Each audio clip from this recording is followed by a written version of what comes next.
right, good morning, everyone. We're going to go ahead and get started now. There'll probably be a few more people signing on as we start off because we had a lot of them registered today. Welcome. Normally, we would be meeting at the Baton Rouge Community College's Automotive Technology Center, pictured here behind me. This is one of our photographs of one of our annual stakeholder meetings or workshops that we held there back when we were able to meet in person. We do hope to hold this meeting again in person next year, but for now, we will be continuing to meet virtually and host webinars for you all to make sure that everyone is safe and we can comply with social distancing and any traveling restrictions that some corporations may have. But we welcome you all here today. We're excited to share with you the progress that we've made and kind of go over how we managed to keep things going in 2020. And we have some fantastic speakers for you today as well. Go ahead. But first, we always like to start by thanking our sponsors who help make these events happen. So the Renewable Energy Group and Entergy have sponsored this event, and we are very grateful for their support.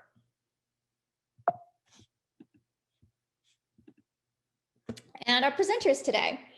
Myself, I am the Executive Director of Louisiana Clean Fuels, and my co-coordinator, Tyler Herman, will be chiming in here or there and also, again, moderating the chat and the Q&A. We have Terry Chambers of the University of Louisiana at Lafayette, Dr. Chuck Carr Brown. He is the Secretary of the Louisiana Department of Environmental Quality. We have Sam Lehr, Manager of Sustainability and Policy Manager of Sustainability and Markets Policy at the Coalition for Renewable Natural Gas. Troy Shoen, the Senior Manager of Marketing from the Renewable Energy Group, and Britta with the Managing Director of Mobility from the Rocky Mountain Institute.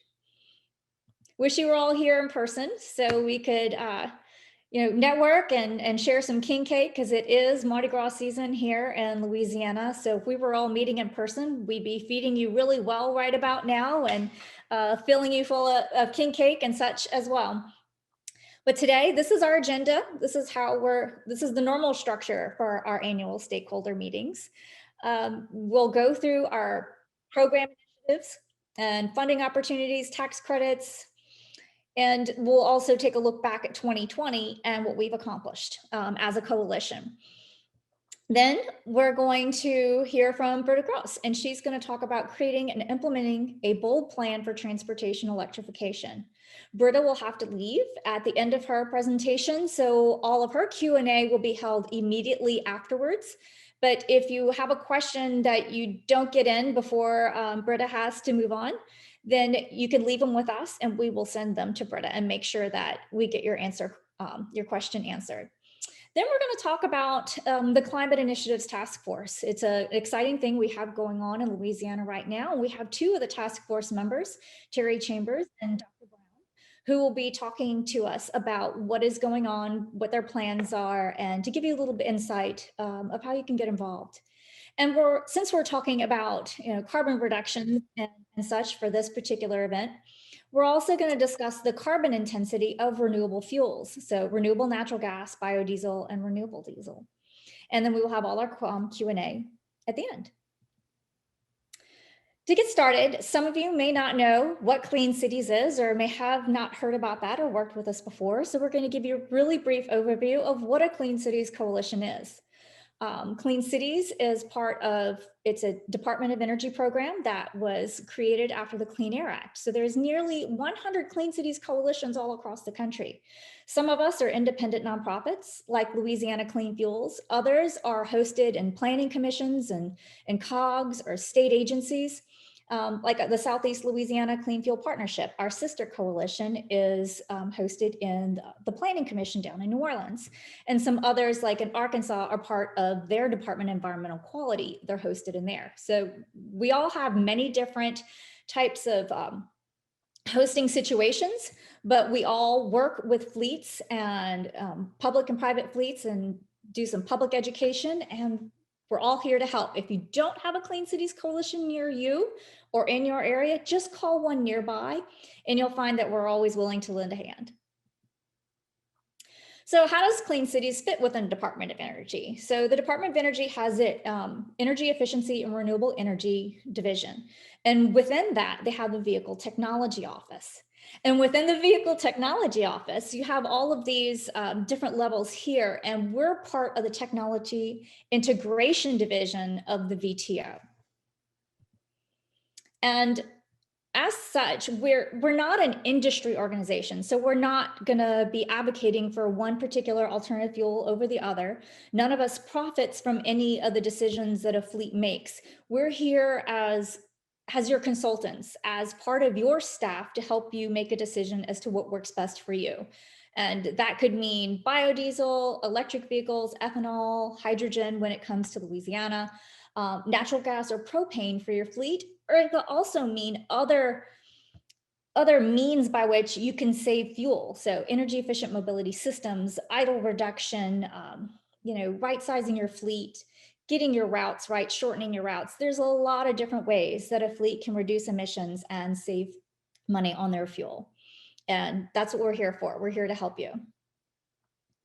So Clean Cities, one of the great things about the Clean Cities organization is that we provide assistance, information, and resources to help you successfully plan and execute your alternative fuel vehicle and fueling infrastructure projects, whether that's providing technical assistance for an on-the-ground project, making connections to VTO funding opportunities, or facilitating local or national partnerships. All of these activities, when you combine them with access to information, technical assistance, funding, and project planning capabilities, Clean Cities coalitions like Louisiana Clean Fuels can really help you succeed with your program, and it just really contributes to the overall success of the program today. Clean Cities as an organization has been around for over 25 years.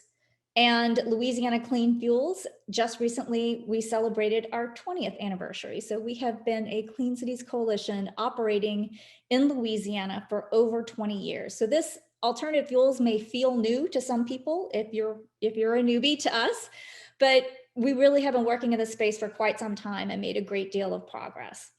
So our coalition covers 56 parishes, and I mentioned the Southeast Louisiana Clean Fuel Partnership. They have the remaining territory here with the Planning Commission territory. So anywhere in Louisiana, there is a Clean Cities coalition that can serve you. We're going to very briefly go through an alternative fuels update to kind of give you a good idea of the landscape in our state. So this is our existing infrastructure for alternative fueling.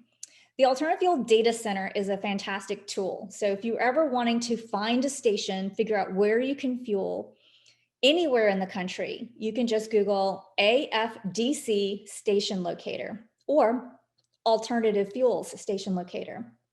And this tool will come up. There's also an app. You can put it on your iPhone or your whatever smartphone you have, and you can have this right at your fingertips. And you can sort by the state, the location, the zip code, the type of fueling station that you're looking for. So currently, the only type of fueling infrastructure that has been increasing in our state has been electric vehicle stations. In fact, I just gave a presentation similar to this recently, and I had to update the amount of charging outlets and EV stations that we had because it's just every time we look at it, it's growing. So we have one biodiesel station that is purely for the public. We have 14 E85, 12 compressed natural gas, 9 propane, and 1 liquefied natural gas. Now, the electric vehicle charging outlets, they're scattered all across the state, and most of them are level 2 public chargers. We will be talking a little bit more about DC fast chargers along our interstate corridors. We are beginning to get more of those. And when we talk about corridors, we're not talking about the Tesla fast chargers because Tesla chargers are proprietary just for Tesla owners. So when we talk corridors and we're looking here at the map, that will be anything that is universal that any electric vehicle owner could utilize. So we're doing pretty decently. I mean, it's not great, but it's good when you look at the amount of charging stations and fueling stations we have for alternative fuels in the state. So historically, we have grown a lot. Right about the year 2013 and before that, we only covered the original 5 parish non-attainment area around Greater Baton Rouge. So we had a much smaller territory in these first few years. And then we expanded to cover the rest of the state. And you can see that we had substantial growth between 2014 and 2016. There was a lot of adoption of alternative fuels, and there was a lot of production of biodiesel that was sold in Louisiana for transportation. And one of the reasons there is a little bit of fluctuation from year to year in our annual reporting is that our reports are voluntary. So no one is forced. This isn't every single fleet that exists in the state of Louisiana. This is everyone who works with us and reports their data to us on an annual basis. So one of our goals is to start expanding our outreach and finding more of these fleets who may be instituting fuel economy improvements, idle reduction practices, adding electric vehicles to their fleet, or they may have even off-road equipment such as forklifts, could be propane, natural gas, or electric. Those also are much better than their diesel counterparts at reducing emissions. So we also track those as well. So this year, it's very important that we try to get as much as possible. And why are we looking at 2019 data when it's 2021? It is because we are currently in the middle of our annual reporting process right now for 2020. So that's even more important to get the word out, as we want to make sure that as many of you as possible are reaching out to us and sharing your information so we can get this, this data reported. And if you want your information to stay confidential, we can do that as well. And this is the result of the reports. It's aggregated. It gives our elected officials and decision makers a really good idea of what is going on in the state. And it helps the Department of Energy to understand our progress and what is going on in the country. So here, what you're seeing is from the greenhouse gas emissions that we reduced, the 45,000 plus tons in 2019, this is the mix. This is where it's coming from. So most of our greenhouse gas reductions are coming from fuel economy improvements from fleets and from idle reduction practices. The best gallon of fuel that you have is one that's not used.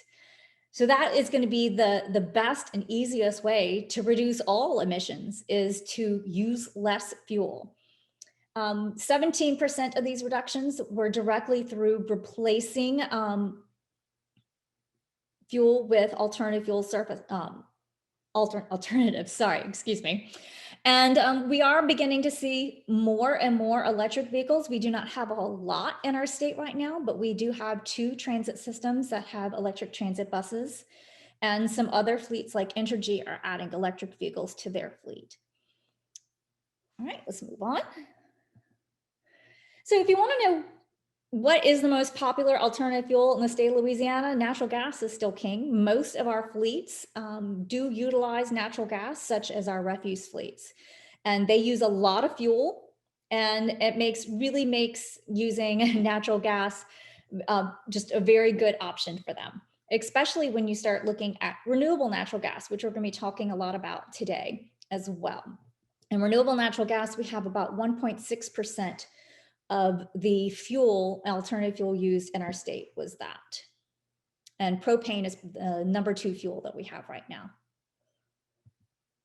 But when you take a look at each of these fuels and their ability to reduce carbon emissions, you'll see that biodiesel really jumped up. So if you go back over here, biodiesel is 3.7% of the fuel used in our state in 2019. In our territory in the state, not counting New Orleans, but it accounts for 25% of our greenhouse gas emissions reduced. Same thing with renewable natural gas. It was only 1.6% of our fuel mix, but it accounts for 12% of our greenhouse gas reductions. And also, if you take a look at electric, EVs and plug-in hybrids, only 0.6% of our mix. Okay, wait, here we go. Where are they? Where they were 0.2%. So these numbers are going to be a little bit more evident as we get more electric vehicles. in our state, and we'll be able to track their effectiveness at reducing greenhouse gas emissions. So looking back at our year, it was kind of a crazy year, but we really managed to make the best of it. We pivoted. Instead of doing in-person events, we did a lot of webinars. I mean, we were hosting sometimes 2 webinars a day, 3 or 4 webinars a week. And we really started getting a lot better at it. And we have a fantastic library now for you all on our YouTube channel, where you can go back and take a look at, if you missed one of them, we do record them and post them there. We reduced 45,000 tons of greenhouse gas emissions through our stakeholder activities in 2019. And we reduced NOx by 263,000 pounds. We certified 5 fleets as LCF green fleets. And we also retooled that entire program to become a statewide program. So a fleet doesn't have to just give us information for operations in our territory. It can be for the entire state. And we celebrated our 20th anniversary and hosted our first ever golf tournament. And speaking of the golf tournament was on March 13th, 2020. And if you all remember, that was just about the time that everything started to happen with COVID, and we managed to pull it off. We made a small profit and we had a fantastic time. And it ended up being the last time we were able to meet in person, unmasked, for the whole year so far. So it was really wonderful to have this outdoor event. It went well, and we will be doing it again. In fact, we have announced the date of our next one, and that will be October 11th, 2020, assuming, with the caveat that we will be able to gather together and we won't have restrictions on meeting. So as long as that is still in, any restrictions are still in place, we would change the date, but otherwise, October 11th. We hosted dozens of webinars and got really good at Zoom meetings for the staff. So we have weekly Zoom meetings, and the webinars just really have been a way to partner with our Clean Cities coalitions and really broaden our reach beyond the normal Greater Baton Rouge area and people who are able to drive in for the day. So I think webinars are around to stay for us. We had a few in-person events. We hosted a National Drive Electric Week event. It was fantastic to be able to get out and be outside and have a safe, socially distanced event. We had a lot of electric vehicles, and we saw at least 200 people that day and got to have the drivers and owners and volunteers share their experiences with their electric vehicles. We also hosted our Clean Fuel Leader Awards at the Estuary in Baton Rouge. We had a very small group of pretty much just some of the board members, a few stakeholders, and the awardees. And we videotaped the entire event and combined it with some videos that we're going to show you here today, and then hosted a virtual event the next day for the rest of you who were not able to attend. But the top awards, we have the 2nd annual Catry Martin Award went to Scott Barrios of Entergy. And our Clean Fuel Champion this last year was Republic Services, mostly due to their natural gas usage and their idle reduction policies. We have a Rising Star, which is our new fleet in alternative fuels, which is a capital area transit system for their electric transit buses. We have a new award this year. It was our Media Award for Outstanding Alternative Fuel Vehicle Publication, and that was for Fuels Fix. Gangbusters Award for the largest growth by volume and percentage went to United Parcel Services.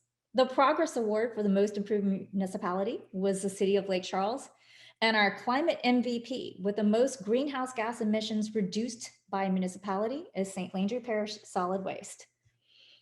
There are a bunch more awardees that you can check out on our website if you want to see the rest of the fleets that we recognized for excellence in 2020. All right, let's hope this works. For our virtual gala, it premiered in November. We're not going to show you the whole 30-minute virtual gala, but we did premiere this video that celebrates our 20 years as a Clean Cities Coalition. So fingers crossed that this works here.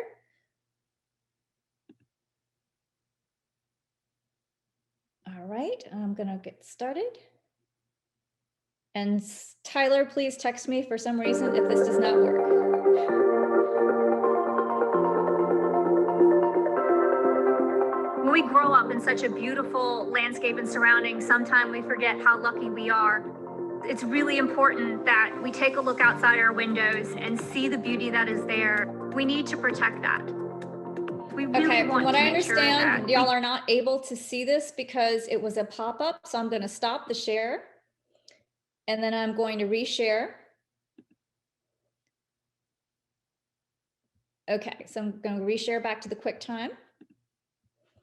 We're going to start this over and you all should be able to see this.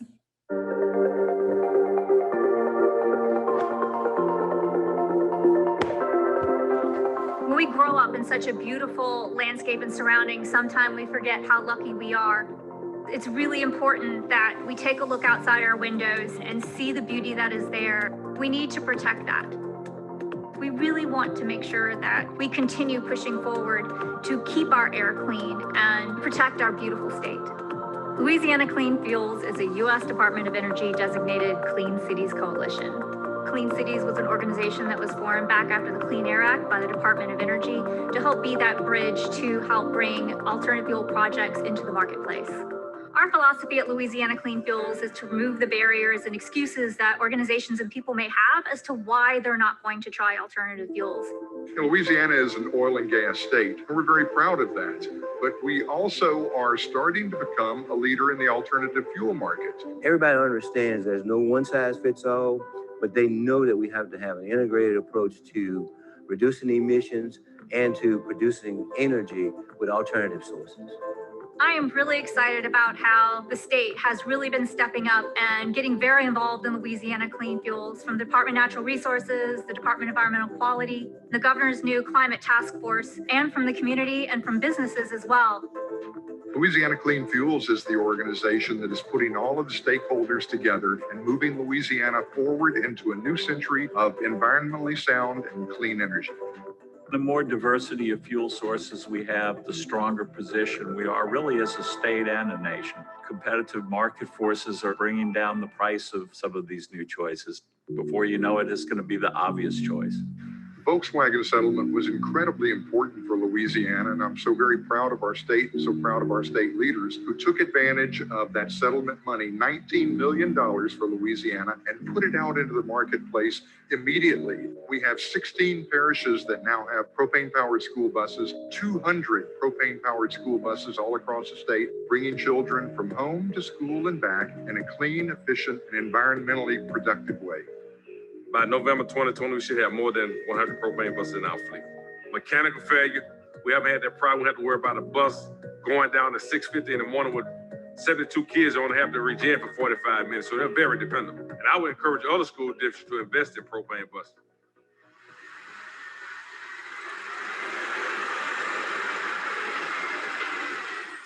All of the garbage and waste collectors are using compressed natural gas vehicles. As a matter of fact, anybody that puts out the bid now is automatically in their bid package that you have to have those vehicles. They're quieter, they save a ton of CO2. I'm excited because we are ahead of the curve.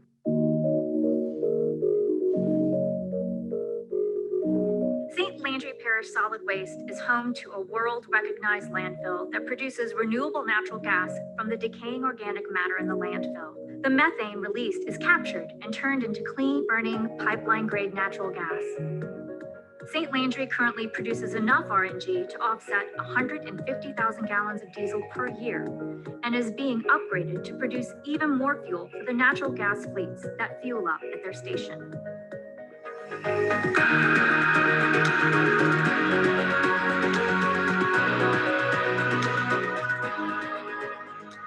We're very proud to be the first transit provider in the state of Louisiana to be 100% alternative fuel. Our vehicles at this point in time are either CNG or battery electric powered buses. Here at Sport Train, we provide what we call fixed route, which is our normal city bus. We provide paratransit, which is our ADA service. And we just introduced our new on-demand service, which is more of an Uber style of transportation. As the technology improves and the batteries improve, we'll continue to purchase additional electric buses to expand our fleet. We're Capital Area Transit System. We're the regional transit authority for the greater Baton Rouge area. We're really excited about bringing in electric buses. We had an opportunity with our board. They commissioned a study to determine what alternative to diesel will be best for Baton Rouge, and electric by far was the winner. Working with Louisiana Clean Fuels, we were able to bring in a bus to demo to our community, and we had elected officials come out, community stakeholders, to really get them engaged and excited about the opportunity of bringing electric buses to Baton Rouge. So with the support of Louisiana Clean Fuels and our delegation here, we submitted a grant and we were successful, and we got in 3 electric buses that we now have out throughout the community of Baton Rouge. I drove the electric bus the first day it came because they picked some of us operators to go out with training. It went by kind of seniority. One of our favorite things is when we get out into the community and we are able to talk to people about a technology or a vehicle or something they've never heard of before, they didn't realize exists. Outreach is crucial to let people know what we're doing as a state, where we need to be heading, and the benefits. Louisiana Clean Fuels and the Department of Energy and the State Energy Office all work together to try to educate folks on fleet management and looking at long-term strategies for electric vehicles and other alternative fuels. We see electric vehicles as being a key piece of our future in the state, and we see a monumental shift of where that's going to happen in the next several years. Approximately about 5 years ago, we installed 8 chargers through the Green Parks Initiative in Baton Rouge. Right behind me, we have 2 level 2 chargers that are free to the public for the city of Baton Rouge to use. So anyone with an electric vehicle can come in, they can park their car there, plug it in, don't have to do anything else. There's no app to look at, there's no fee. Plug in and walk away, and their car's being charged for free on behalf of energy in the city of Baton Rouge. We need to get better, and we need to keep doing better. And all these efforts are moving forward incrementally into one big effort.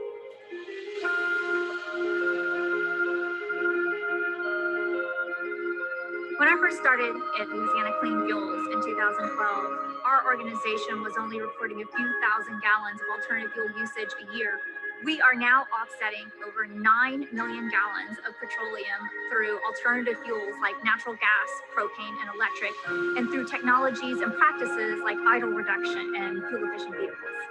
I want Louisiana to understand that we're all in this together, that we're all going to get to that positive endpoint, and it's going to be an integrated future.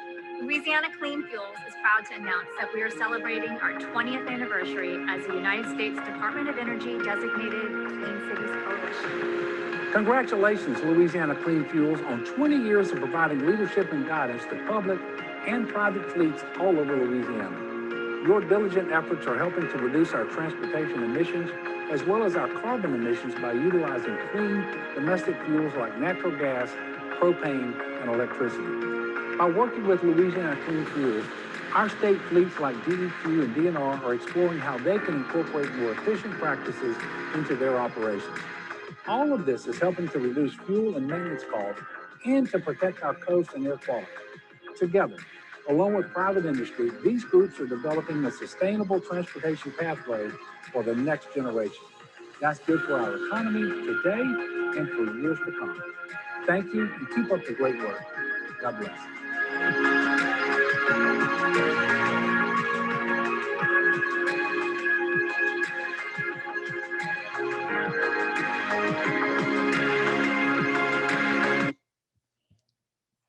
All right.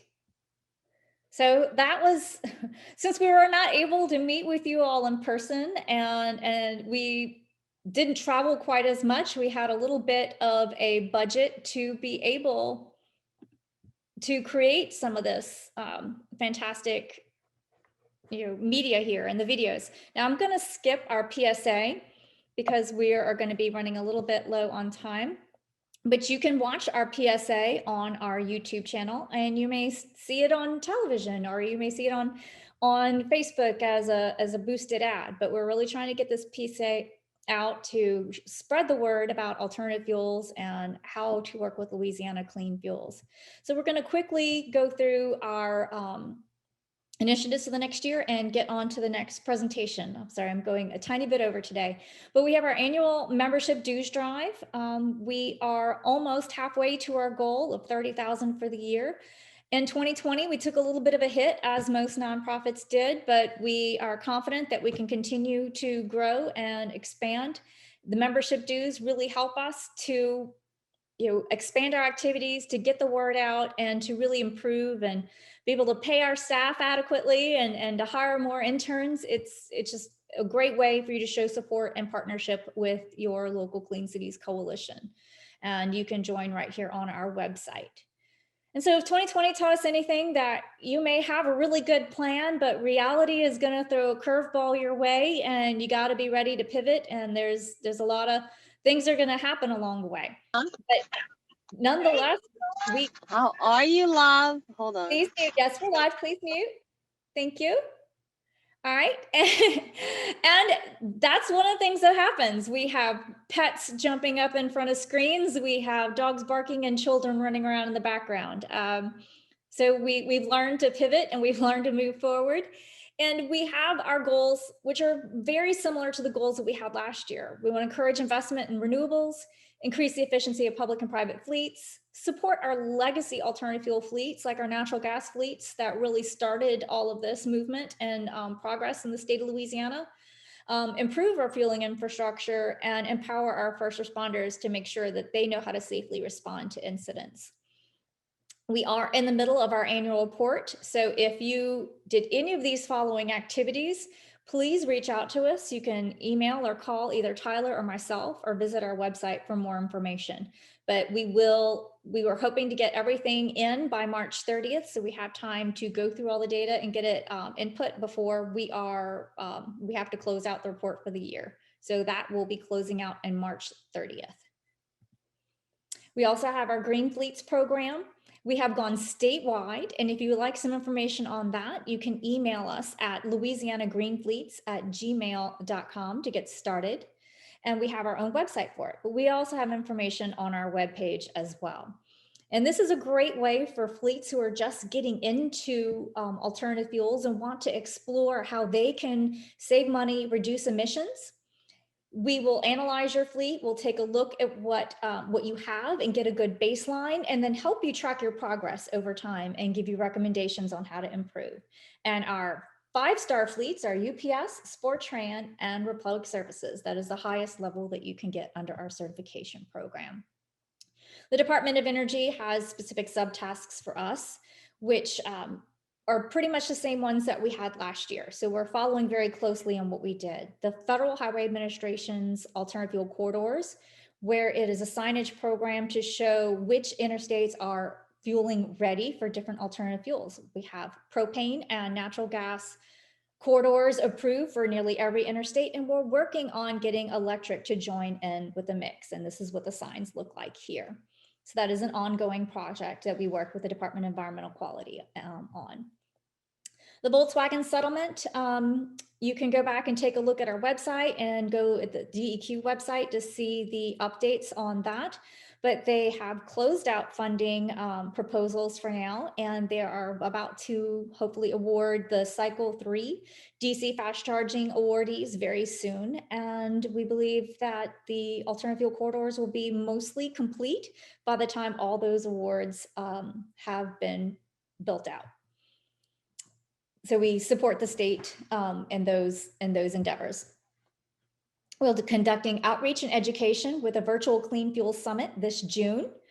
Information will be coming out to you all soon. We're going to continue with webinars, site visits, and in person, host vehicle showcases, and we'll keep with our fall annual Clean Fuel Leader Awards and the Clean Fuels Classic in the fall.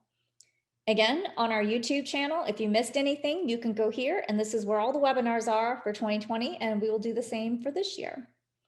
We have won a grant for Drive for EVs in the USA. You'll be hearing a lot more about that in coming days. We have the objectives. It's a really all-inclusive plan. We're not just conducting outreach. We're going to be working with dealers. We're going to be working with state and local governments. We're going to be working to help improve the infrastructure, hosting ride and drives. And through this comprehensive method, we're going to start Drive electric chapters all across our state and with every participating state.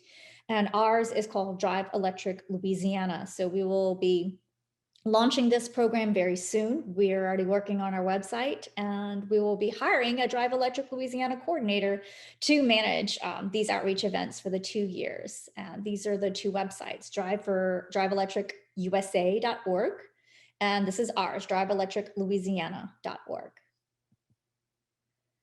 The tax credit and funding situation hasn't changed much, although many of these tax credits are due to sunset at the end of, the state tax credits are due to sunset at the end of 2021. So that would be the beginning of 2022, unless, there's some changes in this upcoming legislative season. This is what we have right now, but some of these may be going away soon.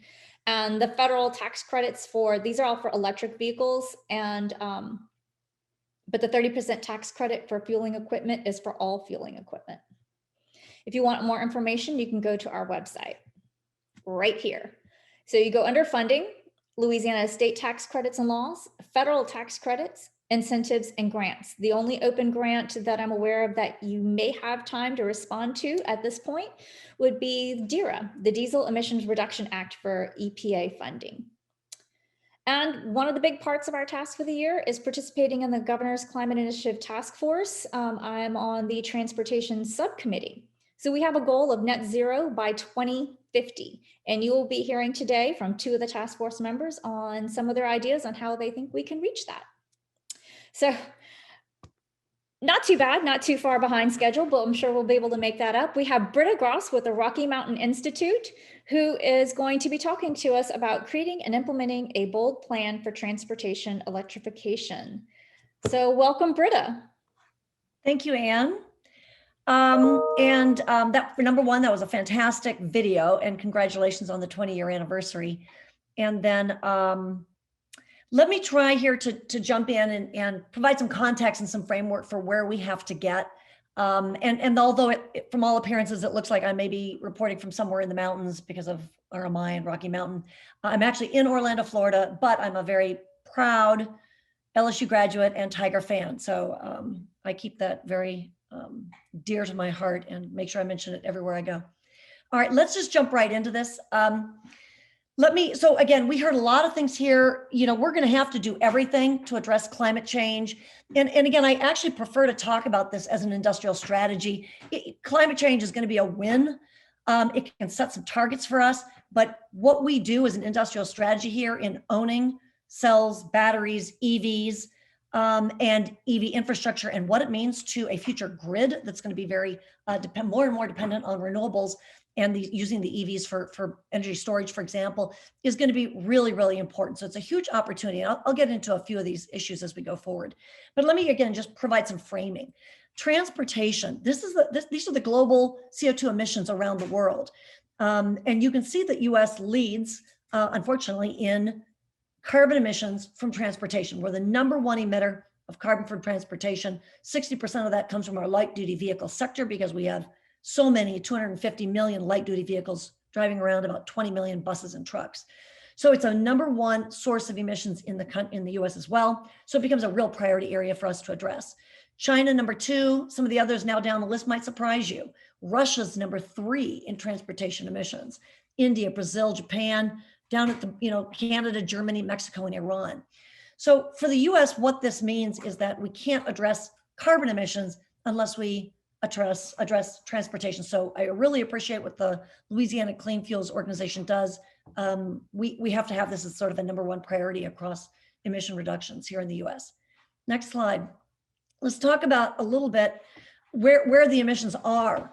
So we've actually done a top-down analysis of how do we get to a point where we actually can contain global temperature rise to within 1.5 degrees. It's sort of the scientifically consensus number of what we have to do in the planet. To do that and get on path with 1.5 degrees C, we are going to have to reduce transportation emissions by 45% by 2030. And there are only a few certain levers that we have, and we can stop driving. And so reducing VMT is going to be part of that. Anne showed that on one of her slides, the importance of VMT and how much emission reduction we can get from that. So it's important to do that. But there's no question we have to attack what's happening in the light duty vehicle sector, in the truck and the bus sector as well. So when we sort of model and assume like what, it's hardly what can be done because almost all these numbers feel so large and looming. They're all going to be very, very aggressive. But sort of if we just sort of take a cut at what we believe to be true and what we're going to have to do, we see that by 2030, we are going to have to probably get to about 27% light duty vehicle EV penetration across all the cars and trucks that are cars and light duty vehicle trucks that are on the road today. That's about 70 million EVs. I'm going to break that down for you in a second, what that means to Louisiana. Trucking sector, about 15% of trucks need to be electrified to get to the kind of emission reductions we're talking about, and about 29% of buses. And I see that you're well on your way to starting to address bus electrification as well in Louisiana. Let's go on to the next slide. So when you start to look at how gasoline and diesel vehicle emissions will decrease over time and the penetration of EVs will increase over time across the three sectors, you start to see what's happening here. That to get to the kind of numbers we're talking about in 2030, if we just sort of pull back and take a look at 2025, we see that to be on any kind of reasonable glide path, we would want to be seeing about 26% electrification of the light duty vehicle, car and truck sector in 2025. So this is market share. So 25% of vehicles sold in 2025 should be electric to get on a decent S curve to get up to the numbers we're talking about in 2030. So kind of keep these in mind. These are targets. They are ambitious, but we've looked at sort of, can we do more with VMT? Can we do more with building electrification? Can we do more with airplanes and ships and industry? And it ends up that everybody's challenge is really, really difficult. And so these are sort of the targets that feel sort of best fit where we need to get. So a major challenge, 1 in 4 electric vehicles sold in 2025 is sort of what I keep in the front of my mind where we need to get. Let's pour down on the next slide. Let's look at what this means for Louisiana and the US in general. So if we sort of take, I talked about 70 million numbers. A year ago, I was kind of looking at 50 million EVs. I hadn't done the rigorous look at what it means to start with carbon targets globally and pull down into what that means for the US. I was working with 50 million. It's a nice round number. We're going to have to do better than that going forward. But if we just sort of take 50 million and distribute that across the US, given where new vehicle sales are, where light duty vehicles are, where trucks are, where buses are, et cetera, we see that today in Louisiana, for example, we have about 3,000 electric vehicles registered as of September of just last year. So 3,000 electric vehicles registered today. We in 2030 are probably going to have to get to something over 625,000 electric vehicles. So when I look around at the states, I work with a lot of different states. These are the kinds of numbers I'm looking for. Do states have targets talking about 600,000? In many other cases, Michigan, I'm doing a conference with Michigan today. They have a goal of 1.5 million. They just have, larger population, larger sector that needs to be electrified. So every state's going to be really pushed to achieve some really big numbers. But those are the numbers that sort of flesh out from vehicle registrations and new car vehicle purchases in Louisiana. When we also glance at what happens with DC fast charging, and again, I could look at level 2 and showed slides that showed both.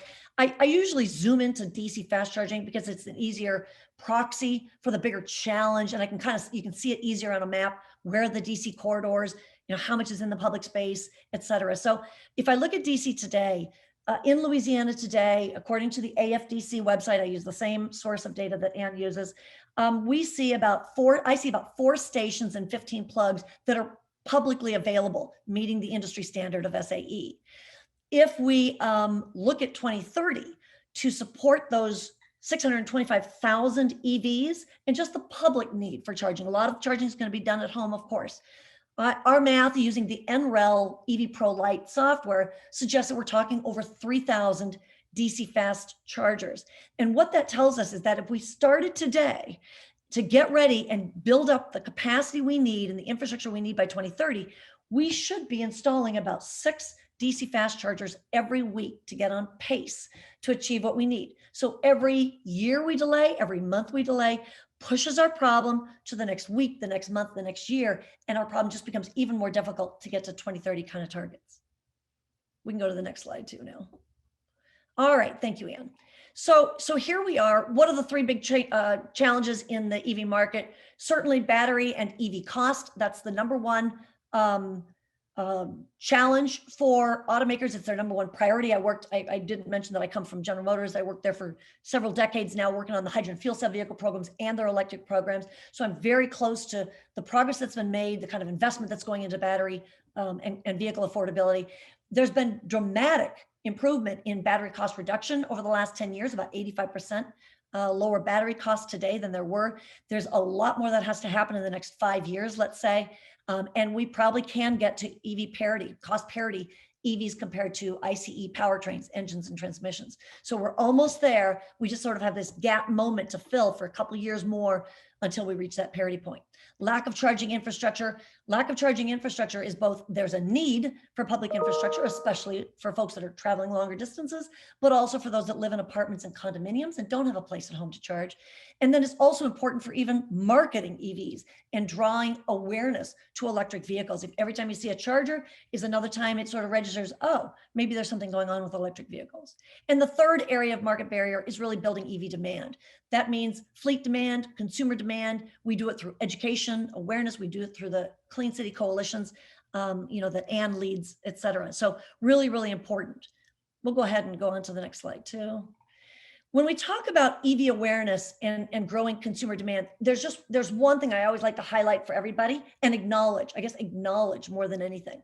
And that is that, the automakers do need to bring the products to the market that consumers want, can use, can afford. And so when I sort of look at the map, I always like to make this point about what do consumers buy? And is that what's being offered by automakers today, truck makers, bus makers, et cetera? And this is just a snapshot from 2018, the last data I have full data for. But what did folks purchase in the United States? And going back, you probably all know this, but going back about 6 years, there was a major shift in the US market, but it also happened in Europe and in China and elsewhere, a shift in consumer desire for crossovers and SUVs, a major move from smaller cars to what we call CUVs or crossovers and SUVs. You can see in the green states here, those are states where the number one selling segment of a vehicle was the small car market. But in all the other states, these red states and even the blue states, which are pickup sales, that's representing states where actually pickups were number one or SUVs and crossovers were number one. And so, I acknowledge that there have not been a lot of crossovers and SUVs or pickup trucks at all in the market for consumers to purchase, but that is changing. There are a lot of products coming to the market where that will change the behavior and the probably the attention certainly that EVs are going to be getting because the products will finally be there. Let's go ahead and look at the next slide. Here are some of the products that are coming to market. And you see a whole bunch of pickup trucks here that have there's not been a single pickup truck available in the market till now. So after 10 years, it's almost been exclusively a small car segment. Of course, they require batteries. The batteries were expensive. It was just more cost effective to put them in these smaller cars and still try to sell these vehicles to consumers than packaging these very large batteries that drive an awful lot of cost today until we're at parity. So good news is vehicles like the Ford F-150 are coming to market soon. That should change the dynamics and the awareness of these vehicles. And then let me sort of move to sort of what's happening in the market space and why this is a great time for action and why you're not alone in taking action. There have been a lot of really important announcements here just over the last, well, I'll say 2 weeks, but actually it extends for now maybe a really 2 years of growing momentum. It's coming from the banking industry. It's coming from investors. It's coming from shareholders, a lot of driving move to see that this is successful, this transformation and this movement over to electrification. And so let's just take some of these bullets. The federal government operates about 645,000 vehicles in the government fleet, including about 200,000 postal service vehicles. President Biden announced the other day his aim to electrify the full fleet as soon as possible. So, these are really, really key demand signals. This is exactly what automakers, truck makers, and bus makers are looking for, is what's the demand signal so they can go talk to their investors and they can invest money because more demand is assured. Second, GM's announcement. I'm sure everybody here on this call is very familiar with GM's announcement I can't even remember, I lose track of days, maybe a week ago, was it 2 weeks ago, a week ago, that announced that their aim is to only sell electric light duty vehicles after 2035. So again, that announcement is very consistent with the announcements in California, an intention in Massachusetts, and some dialogue in New Jersey. The same thing, 2035, there's almost this rallying call, this understanding that we've got to get to 2035. And after that point, it's going to be hard to imagine that we have very many diesel and gasoline vehicle sales after that point. Another one that I like to call attention to, Xcel Energy. And by the way, I was really pleased to see Entergy's role in infrastructure and the award that was given out and so on. I'm really excited to see that. I work with a lot of utilities. It's really important. They're pivotal in this transformation. But Xcel Energy, for example, in Colorado, has built their $110 million electrification program that was just approved by the PUC in Colorado. They built it around an assumption that there will be 20% EV market penetration in Colorado by 2030. And so now the number, you see these numbers starting to line up, right? 20%, I said 27, 20% was my number last year before I really did some rigorous top-down analysis. So pieces are coming together, goals are starting to be stated, and consensus around what's going on in 2030 and 2035. Uber and Lyft have announced their intention to 100% electrify by 2030 their fleets. And then Amazon, UPS, FedEx, I could keep going on, have also announced very large fleet electrification ambitions. So there are key actors poised or acting already to make this transformation happen. And they're talking full fleet electrification. We're not talking pilots anymore and demonstrations. We're moving way beyond that to fully electrify and get those learnings and get out there and keep building on those learnings. And so on the next slide, I think we skipped one slide, Anne, is that possible? The next slide is about the 4 key actions that are really required. And these are the kinds of things that I'm sending into the new administration, talking about the need for direction. Can we establish a bold national vision with targets for transportation electrification? Right now, UPS, FedEx, GM, California, everybody's kind of on their own. They're picking numbers out of the air. There's really no alignment because we've had no vision for quite some time. And it goes back a long time, 10 years. And so we need to have a vision so that we know that whether or not we're doing enough, we're in line, we know what the ambitions of the country are, we know what it means to the economy, to jobs, et cetera. So one thing is to establish these very, very concrete targets, much in line with what I just mentioned before. To communicate a national industrial strategy. This is a bipartisan opportunity here. We've got Republicans and Democrats talking about what's happening in China, how China is basically paying for the supply side to come to market and the demand side to be there to purchase these vehicles, basically mandating it and just pushing billions of dollars into these markets to make them happen. They see this as an opportunity to leapfrog the rest of the international auto manufacturing and truck manufacturing and bus manufacturing industry, because they could not keep up with gasoline and diesel technology, but they see this as their opportunity to jump in, grab cells, grab batteries, and just become the world's manufacturer of cars, buses, and trucks. And so the US does see this as an industrial strategy. We've got to start making this stuff at home. I think it's a real opportunity for Louisiana, for example, when we talk about new capacity. We have lost our capacity to build batteries in this country, much like semiconductors. We've got to get back in this. We need to be building cells at the cell level, batteries at the cell level. We need to build those packs and assemble them, and we need to put them in cars. And so I think there are real opportunities here. And then we need to set aggressive public and private fleet adoption strategies. I've tried to highlight for you some of those that are taking place right now. There are many, many more, but some of the ones that are really carrying a lot of attention. And then finally, to create a nationwide education and awareness campaign. Some of that happens just by virtue of a large infrastructure program. Some of that happens with a target setting initiative that talks about here's where the US wants to get by 2030. And so some of that happens, but still knitting together all of the players so that we are talking the same language and able to talk about this and talk to consumers and fleet operators as well. And then on my last slide here, just to reinforce the importance of acting now with urgency. These are better driving cars and trucks. We didn't hear the bus drivers talking about that in the video. I didn't notice, but when you ask drivers with electric drive vehicles how they like these vehicles, fleet operators always say one thing, and that is they don't feel fatigued at the end of the day. They are smoother, better, seamless, less vibrating vehicles. They are much easier to drive for a whole day, a whole shift, or even longer. High paying jobs and economic growth obviously technology and manufacturing have always been very high paying jobs. It's really important to get on board this and drive this through technology leadership and this global competitiveness that I talked about. And then finally, just the big win here is just no tailpipe emissions, polluting the air, and also trying to contain this warming of the planet that we're seeing today. And so last slide, we do a lot of work. You guys can take a look at your leisure at a lot of documents. I'm always here for and available to answer questions, and happy to take any questions now if you have any. Okay, Britta, we do have a question that is in general about our, gosh, my computer wants to update. That's wonderful.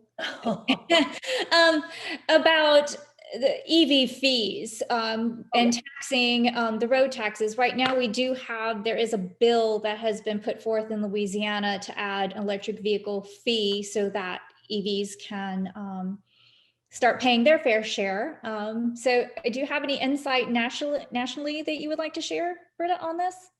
You know, I mean, what I can say about this, and just again, for perspective, this is not a problem that's caused by EVs. This has been a problem that's been building for about 30 years, 20 for sure. The federal gas tax hasn't been adjusted for at least since the early 90s. There have been several attempts to adjust the gas and diesel tax. They haven't panned out politically. It's been very, very difficult. And so what we're dealing with is road maintenance, highway maintenance that has never had sort of an inflation adjusted mechanism to pay for the increasing costs of maintaining and maintaining not only the current costs of fixing this stuff, but also just the aging infrastructure that we have. So it's got to be addressed. When I sat at General Motors, it was just clear that, you know, we could do a lot more just by just completely overhauling the efficiency of the light duty vehicle fleet. But again, 250 million vehicles. It just right now is just more productive to focus on electrifying, you know, the first 70 million of these vehicles and then grow from there. But addressing EVs, yeah, I mean, EVs should pay their fair of road tax. I get concerned about a state like Illinois that maybe a year and a half ago, somebody proposed a $1,000 road fee per year. And it's like, okay, what are you looking at? No one driving a big gasoline hog vehicle, no one's paying $1,000 a year in gasoline or diesel tax. And so those things are just egregious. That doesn't serve anyone well, and it's a disincentive to buy these vehicles. But you know, when you sort of are talking, I used to do calculations on this all the time. When you're talking about, you have to look at what your gas taxes in the state and add that to the federal. When you look at what you're doing in the state, you know, something around $100, $150 max felt like about the right, again, depending on what you pay for in-state taxes for a comparable gasoline vehicle or diesel vehicle. So again, be fair. Let's keep our eye on the end price. Where are we trying to get by 2030? Let's do the right thing. But of course, a fair bill is perfectly fine. Awesome. All right, if anyone else has any questions for Britta, ask them now or send them to us, and we will get Britta's contact information to you and she can answer your questions offline. Any more questions before Britta has to head off?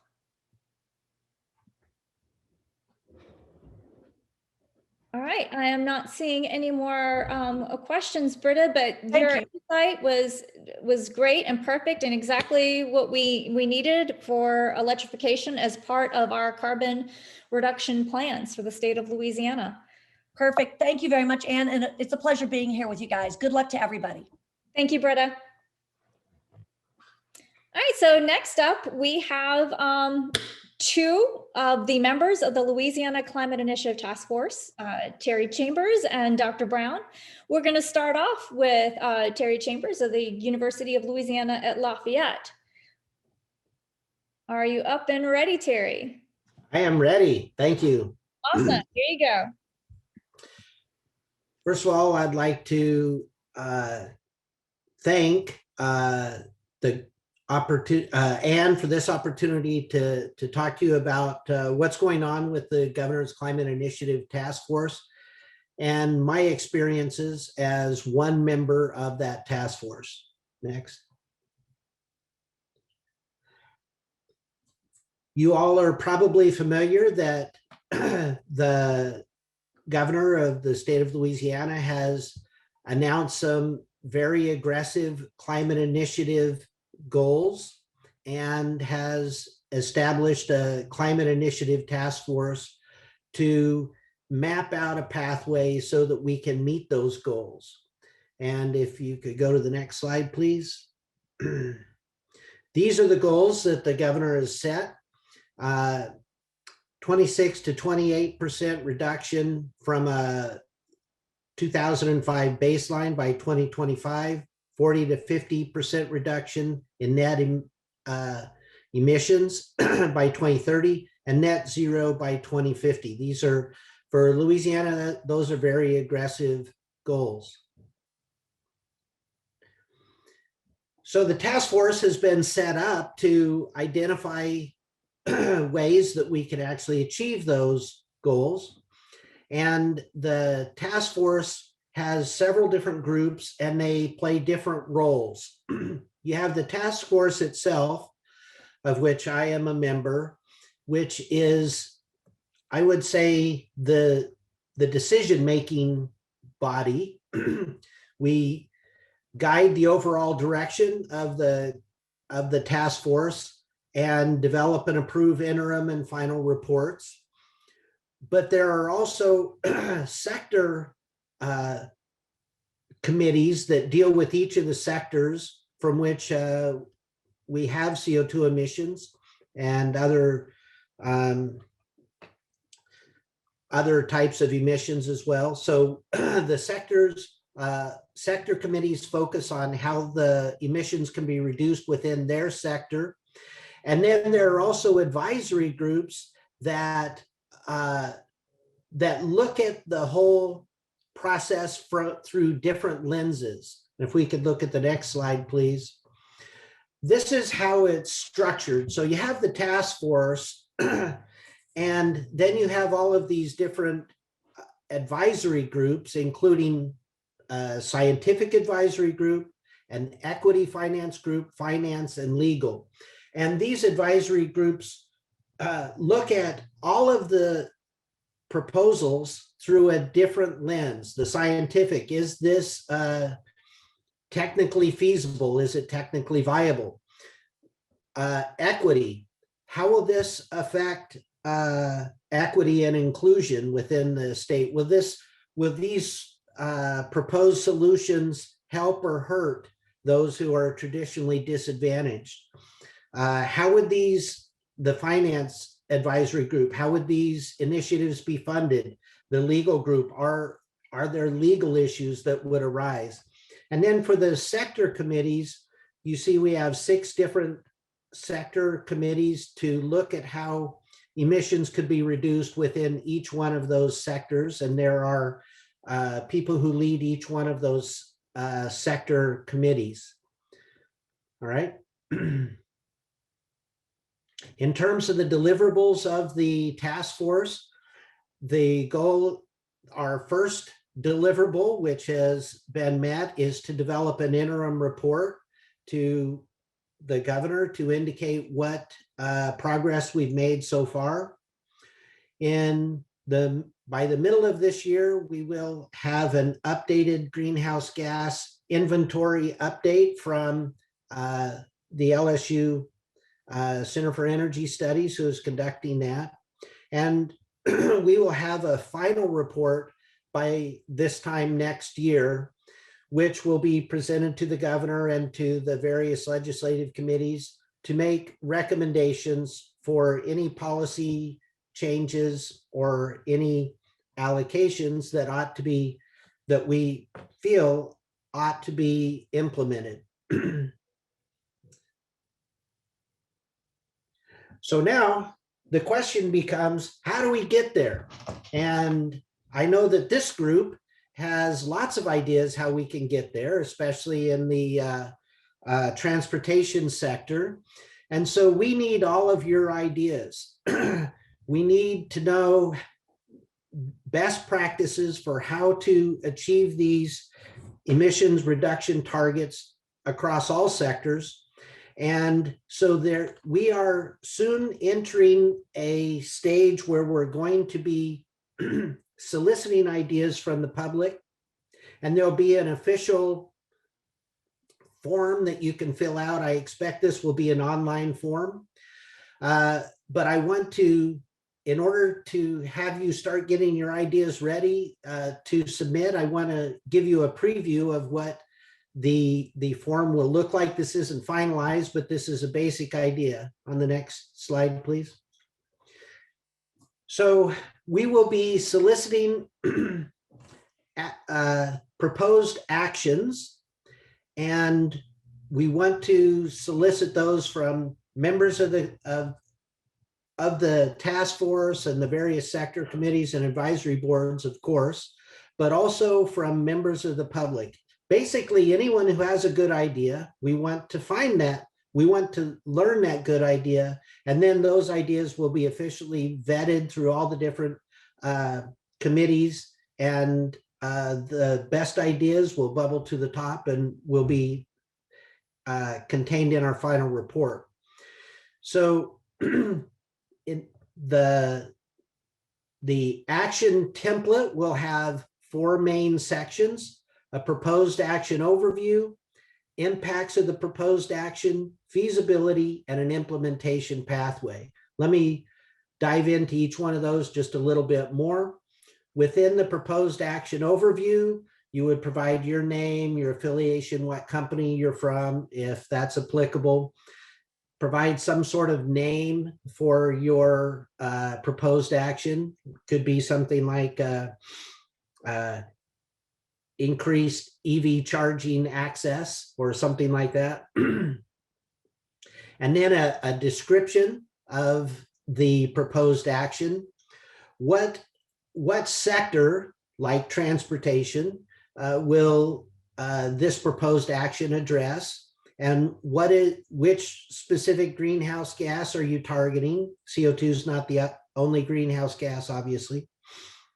What would be the impacts of the proposed action in terms of how much greenhouse gas reduction do you think you would be able to get from this proposed action? And are there any other co-benefits? Like if you do this action, it will reduce emissions in this sector, but it may also have a co-benefit of reducing them in another sector as well. Are there any negative consequences that ought to be considered before adopting this proposed action? What about equity? Is this going to help or hurt those who have been traditionally disadvantaged? What would the impact be on other states? If we do this, if we take this proposed action, would it have an impact on other states that we need to take into consideration? Then feasibility. Are you recommending something that is using the best technology that's available?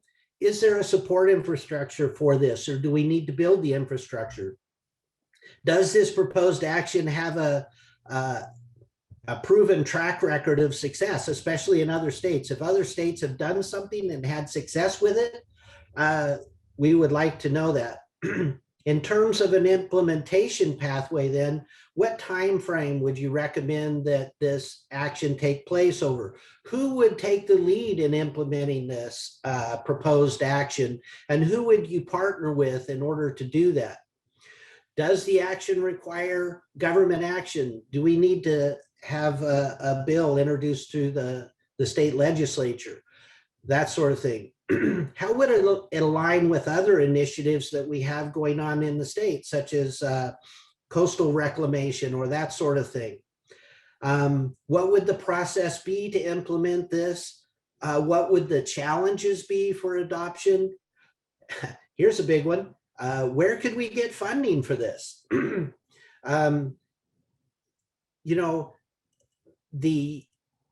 The likelihood that an action is implemented would increase greatly if state funding is not required to implement it.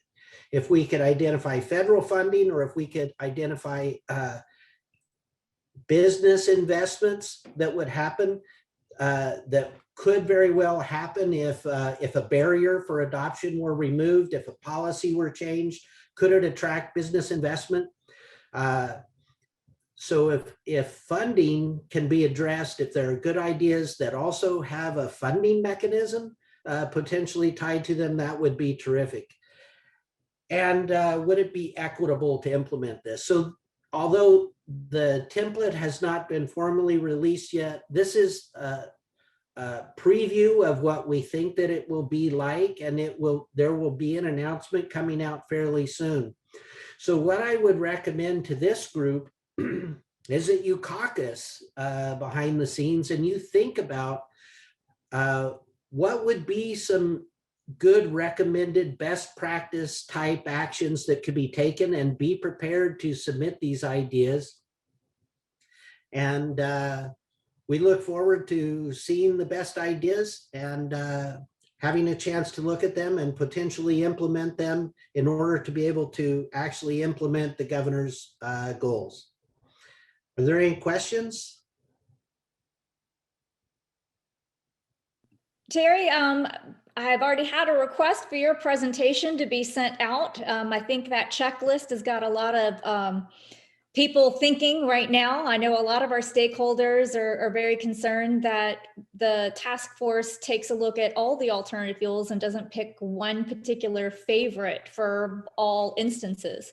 Of course, we've learned in all of our alternative fuel implementations across the country that different duty cycles and different uses and different terrains and environments will require different alternative fuel solutions. And there's pretty much a place at the table for almost all of them. And we want to make sure that that those are considered. And again, I am on the transportation subcommittee that Terry talked about. So if I can help coordinate and help and guide some of you with getting this information to the task force.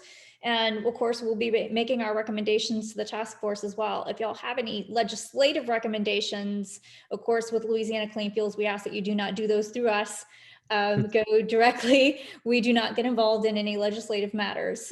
We can inform you of what is going on, but we do not take any positions whatsoever on those. But we're really excited to see this move forward. If there's any more questions, y'all can raise your hand or you can enter it in the Q&A, but we will have a little time at the end for more Q&A, or again, you can send your questions to me and I will make sure that they get to Terry.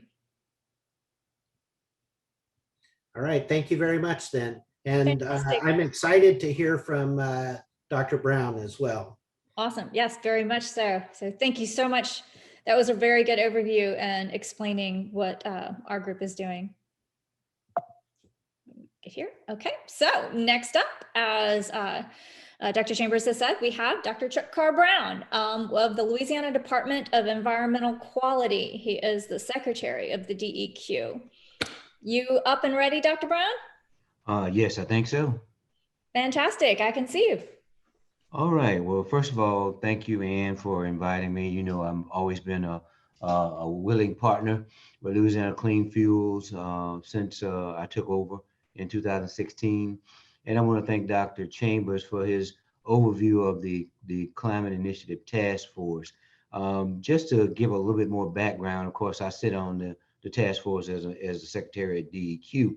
But we met in January of 2020 as a cabinet in a retreat in New Orleans.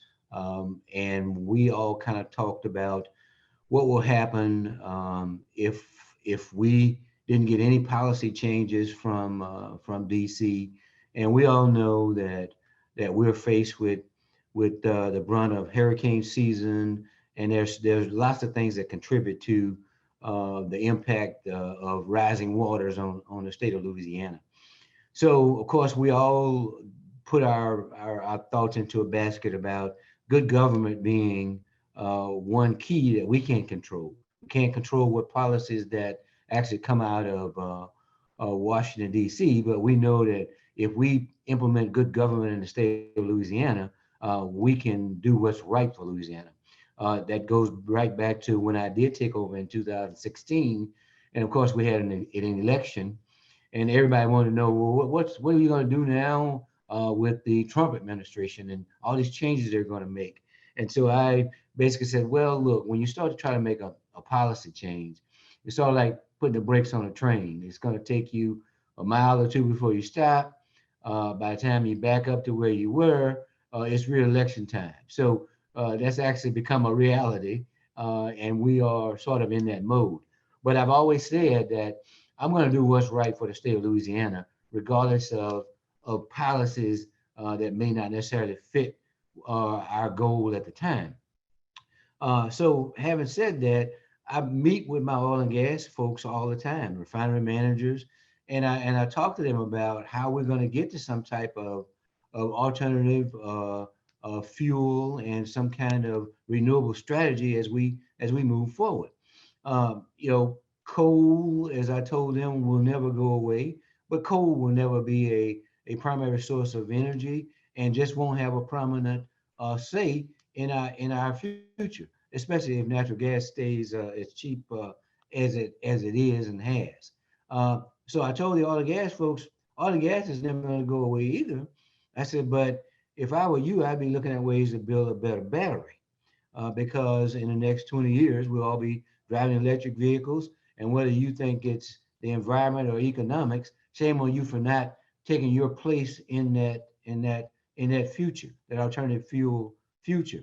And, you know, I've said this a lot and I've only got pushed back once, and that Louisiana's in a very unique position in that we are going to be supplying that bridge fuel. And when I say bridge fuel, because we just can't turn the lights off on fossil fuels today and then turn the lights on with a renewable source tomorrow. There's going to be a gap in there that has to be bridged, and natural gas will be that gap, and it gives all the oil and gas producers in the state of Louisiana an opportunity to remain economically viable until they can bring that thing, bring their pieces of the puzzle to the plate. And not one individual in that audience, whenever I talk to them, gives me any pushback because they understand that we are going to have to transition and they are going to have to play a pivotal role. Next slide, Ann. So just to give you an overview of where we are, LDEQ, of course, is a self-funded agency. We've got about 700 employees. We're broken down into all of these types of offices, and we have about 20,000 permits at any one time. Next slide, Ann. Just giving you an overall air quality view of where we are now. Louisiana is in attainment. That means that we're meeting every EPA standard for air quality, except for 2 small areas and 2 parishes that I can't petition for attainment because of a consent decree. So that means that from an air quality standpoint, we got some of the cleanest air in the state of Louisiana since the Industrial Revolution. Now, when I met with the governor and we met with the cabinet, one of the things I said was, whether or not you believe in climate change or you use that terminology or not, we're going to have subsidence. Everybody agrees that we've got subsidence. Everybody agrees that we've got sea level rise. And everybody needs to understand that we've got to be able to deal with water, live with water, and to start making changes now to make sure that our future is basically sustained. Now, when you start to look at the other gases that are associated with climate change, you can go to the next slide, and you try to bring it into focus. Again, everybody understands that we're having more powerful storms. We had 5 that made landfall in the state of Louisiana in 2020. 5 major hurricanes. That's almost unheard of. So, and we all understand that 1 degree rise in temperature, what it does for sea levels. So here's the types of gases that we mainly have to deal with. Of course, carbon dioxide and methane are 2 that I highlight, but there are others. And of course, the majority of greenhouse gases emitted in 2018 was from CO2 and through some type of burning of fossil fuels, coal, natural gas, or oil. Of course, we have solid waste, trees, and we just have natural sources of CO2 that's being emitted. Next slide, Ann. We look at that graph, and one of the things that I would like to talk to Dr. Chambers about is he had industry at a higher number than I do. And it could be because we lump in some of the other activities such as agricultural and some other commercial activities. But the majority is through transportation. And we know that, of course, the second one is electric generation. But what we're fortunate in Louisiana is that we've got about 18% of our energy is actually produced by coal-fired units. There's going to be some that'll be retired in very short order, and within 5 years or so, we may have at least 2 of those generating units that use coal that will be retired. So that number in Louisiana will automatically take a dip. And then, of course, industries where we come in, our folks sit on the industry and manufacturing sector when it comes to the climate change task force, and we're looking at ways to address that, which I'll talk about in just a minute or two. Next slide, Ann. So what can be done? There are lots of things that can be done. You saw one of Ann's slides that talked about our alternative fuel corridors. All of our interstates have been designated by the Federal Highway Administration as alternative fuel corridors. And that's, of course, I-20 east and west, I-49 north and south, and I-10 east and west, with I-12 also being a part of that mix. That means that we are, of course, using lots of our Volkswagen settlement monies to actually make sure that we meet the EV portion of that alternative corridor. I think it's every 50 miles, we have to have a charging station, and I think it's DC fast chargers. We're using the third round of Volkswagen funds to complete those corridors. And that's sort of one of the things that the governor, of course, supported 100%. Now, I will tell everybody on this call that I sit on a think tank that was put into place right after the Biden election, and that's part of the Nicholas Institute at Duke University. And several individuals, including a few state leaders such as myself, are just talking about a package, a relief package that will come from the Biden administration. Will have monies that will be used in order to meet some climate change goals. We don't know how much each state's going to get, but if I were to get $100 million from the federal government and it has to be monies that can be spent right now, what would I do with it? So I've been talking to stakeholders, of course, talking to the governor's office, but some of the things that we will do almost immediately is look to expand our EV infrastructure. With a part of the Volkswagen settlement monies, you're going to start to see that map that Ann showed that showed the green dots of EV charging stations. With even the Volkswagen monies, once it's spent, those green dots are going to pop up all over the place because we've got several universities that will be the beneficiaries. We've got several municipalities that we're going to put monies into. But if I got money from the federal government, that's one of the things I know I can spend money on quickly, and that is increasing EV infrastructure. Also, EV electric vehicles in fleets. You'll see in a minute that we have the first one in a state fleet, which is the Chevy Bolt that's in LDEQ's fleet. I'll also look at expanding mass transit. We are accustomed to driving our vehicles in the South. We've got to be able to promote mass transit and effective mass transit, including high-speed rail as a study. And then not only that, but when we start to looking at sequestering, you can go to the next slide, Ann. When you start looking at sequestering CO2 and transporting, we've got pipelines that have to be completed. And that'll be part of our strategy from a manufacturing industry standpoint as we move forward. So again, as we start to retire these coal-fired electric generating units, they were going to be automatically replaced with gas, combined gas units. That's going to automatically drop our numbers. And also, I look for ways to bring in wind power.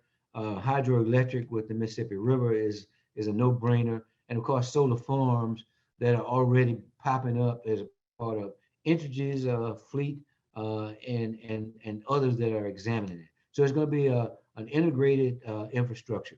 One of the things that was very heartening with our second Climate Initiative Task Force meeting was there were lots of folks watching and there were lots of ideas, but as we got our overall greenhouse gas inventory update from LSU, since 1990, we've only increased our greenhouse gas amounts by 2%. That's really a good starting point for us because in the last 30 years, we've only gone up 2%. And with all of the initiatives that we're going to undertake to try and reduce or at least maintain where we are from an industry standpoint, there's no doubt that we're going to reach net zero by 2050. Next slide, Ann. So some of the things that I'm looking at is working with my LDNR counterpart, of course, with carbon capture and storage. There's Louisiana is prime. We've got the overall geography in the state is prime for sequestering. We've got one industry that's already breaking ground. We've got a couple others that will make it a reality within 12 months. So the whole sequestration, carbon capture and sequestration will absolutely be a reality. Again, if I get monies from the federal government, one of the things we want to do is be able to move that CO2 to where it's needed for other uses through a pipeline. Here at LDEQ, I've already got a greenhouse gas permit. We don't use it in the traditional sense, but I'm examining how I can actually do that. Even being more stringent than EPA because they don't regulate greenhouse gases. But through some type of cap and trade, I'll use the example, if I've already got 1 billion pounds or 1 billion tons of CO2 in the state of Louisiana currently in 2021, I don't ever go above that. So that's my cap. And anybody that wants to move in, start a new industry, and if they're going to emit CO2, then they've got to find credits or some other entity that's willing to reduce their amount of CO2 by the amount they want to go up. So a cap and trade, and we also heard earlier that it just can't be Louisiana. It's going to have to be regional. So I'm open to dialogue with my counterparts in Texas and Arkansas and Mississippi, because if I can do it here, I've got to have them as a part of the overall strategy. So just like we did with acid rain, just like we did with ozone, in reducing those constituents, we can do the same thing with greenhouse gases, do some type of cap and trade policy. And you heard Dr. Chambers mention equity. We need to do that in a way that it doesn't have a negative impact on some of the vulnerable communities. And then again here, I got natural gas being that bridge fuel that keeps these companies viable economically until we reach that integrated fuel future. Next slide, Ann. All right, so who can help? Of course, everybody can help. You see, I've got methane from landfills. St. Landry is a prime example. I've talked to several others that have visited St. Landry to try to see how they can do the same. The largest landfill in the state of Louisiana, which is River Birch, has the second largest gas plant in the country. They make so much, they capture so much gas that they actually sell it in the pipeline. So that's one way we're going to definitely address the methane issue. Of course, we all know that we can all do better with energy efficiency. And then ag is going to have to do their part through best management practices and how we manage what happens in the agricultural industry when it comes to methane. That photo there, of course, is electric charger in the state garage here at the Galvez building. I've got them in all state garages, and the ones that don't have them, we're actually installing them. So again, it's always been the chicken or the egg, but we're going to try to do them both at the same time. Next slide, Ann. So I want to just thank you again. There are lots of discussions going on. Again, right after this call, I've got my third interaction with the Nicholas Institute. We're actually going to talk about how we can facilitate the monies getting to states through some of those initiatives that I talked about, and that is EV infrastructure and EV vehicles. And I will tell you this, one of the things that I've asked the Biden administration, because the president has talked about clean energy jobs, I don't see us building windmill turbines or windmill fans. Windmill fans in Louisiana, or building solar panels. So we've got to become a part of that discussion when it comes to clean energy jobs, and so they know that's where I am. The governor is supportive. My counterparts from all over the country asked the question, how do you do it in an oil and gas state? And again, I think it's because the folks in that industry understand they have to make that pivot, and they're willing to do it, and they know that that if they don't do it, they're going to be left behind, not only environmentally but economically. So I'll stop at that point and see if there are any questions that are here for me right now. If not, we can always send them to Ann, and I'll do my best to get them answered for you. Thank you, Ann. Thank you, Dr. Brown. So we do have one question, but I believe that you did cover it in your presentation. But if you can remind everyone, is the third round of Volkswagen money dedicated? What happens if any of the money from these what happens if any money of the 3 rounds, I guess, doesn't get spent? And will there be another request for proposals if, say, not all the projects come through? All right, so I did touch on that. Right now, of course, we're in our 3rd round. I think since we started from an alternative fuel school bus standpoint, I would say about 350 buses have been approved. We've done a few things with DOTD with upgrading their old diesel fleets. As a matter of fact, 60 new trucks. We've done something with ag and allowed them to replace some of their old vehicles. And EV infrastructure is what we focused on. So any monies that are left, we're going to go back and look at requests that we already have in-house and basically try to provide that through EV infrastructure, because I think we get the best bang for the buck. And just looking at Britta's presentation, if we're going to have to ramp up from just infrastructure and, from 3,000 vehicles now to 625, I think that was by 2030, it's going to be a major uphill battle.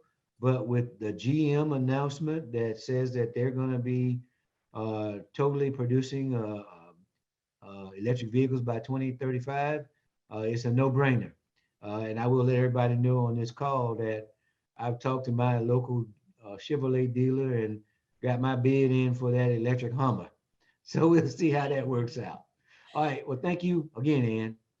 Thank you, Dr. Brown. And we've really enjoyed working with your staff on the Volkswagen settlement and applying our DC fast charging master plan to the process to make sure that we had really good proposals for you all to accept. And I think y'all are going to be seeing the results of that soon. As he mentioned, when that final round gets awarded and implemented, we're going to have nearly complete electric vehicle corridors to go along with the natural gas and propane corridors we have in our state.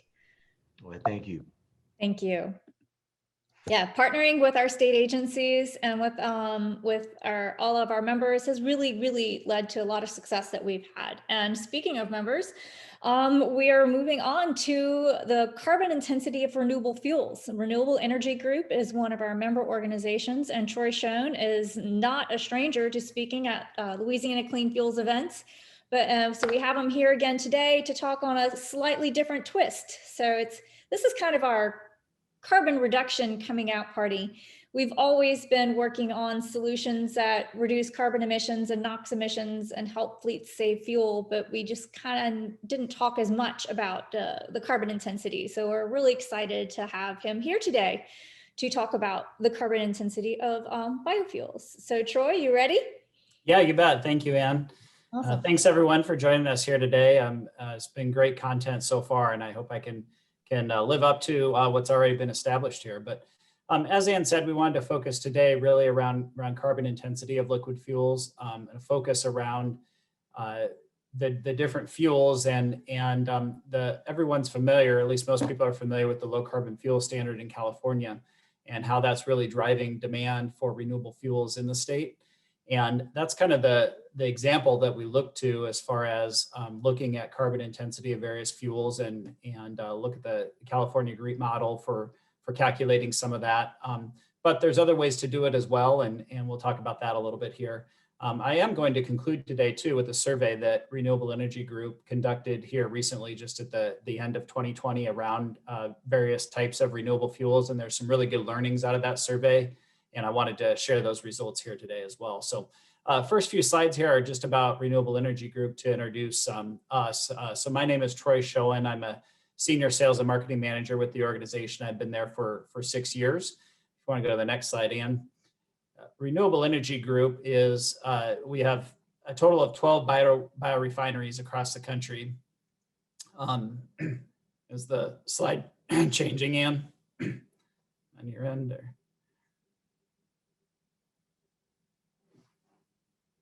Yes, you're on your production and distribution slide. Okay, terrific. It's just, I think, slow or a bit delayed coming through on my end. So we have a total of 12 biorefineries around the world, located in different areas across the country, with the bulk of them in the upper Midwest, primarily because that's where the feedstock sources are. So we get the feedstock from Midwest locations, produce the biodiesel there, and then distribute it across the country or around the world in some instances as well. Next slide. This is our look at our total fleet of facilities. And the one I want to focus on for a minute is Geismar, Louisiana, since our focus here is Louisiana. If you want to go to the next slide. We did announce here recently that we're going to be expanding the production of our renewable diesel facility in Geismar. Our additional capacity there will be 250 million gallons per year, which will be a total capacity of 340 million gallons per year of renewable diesel. The expected completion date for this is in late 2023. The project does cost a significant amount of money, and renewable diesel is quite a bit different than biodiesel in the production process, in that the lead times and the cost to produce renewable diesel are significantly more than biodiesel. But this is a really exciting project for us. We looked at several different sites. At one point, we had partnered with some other folks to build facilities at other locations. But at the end of the day, we kept coming back to Louisiana, and the synergistic fit there overall with everything that the Louisiana had to offer, from legislative support, from the water access to bring in feedstocks and send out finished fuel, and just everything came together for Geismar to be the right location for us to do this expansion. And we're extremely excited about this, and construction's already underway here, and we're on target to get that completed there in 2023. Next slide. Final overview slide here on REG. We've been around for 20 plus years. We were built as a biodiesel company. We originally were an engineering firm that would go out and build biodiesel plants for cooperatives, mainly farmers that wanted to pool their resources together. They realized that the bulk of biodiesel was going to be produced from soybean oil, and they wanted outlets for their soybeans that they were growing. So they would create a cooperative and then build biodiesel plants around the country to take the soybean oil into to produce biodiesel. And REG was an engineering firm that would help build these facilities. After we built quite a few of them, we decided to be more of a marketing company than a construction company. And we went back and purchased a lot of these facilities and marketed the biodiesel coming out of it. Today, we're over 500 million gallons in nameplate capacity. We offer biodiesel, renewable diesel. We also offer straight diesel fuel and blended fuel. So blended biodiesel with diesel fuel. Next slide, Ann.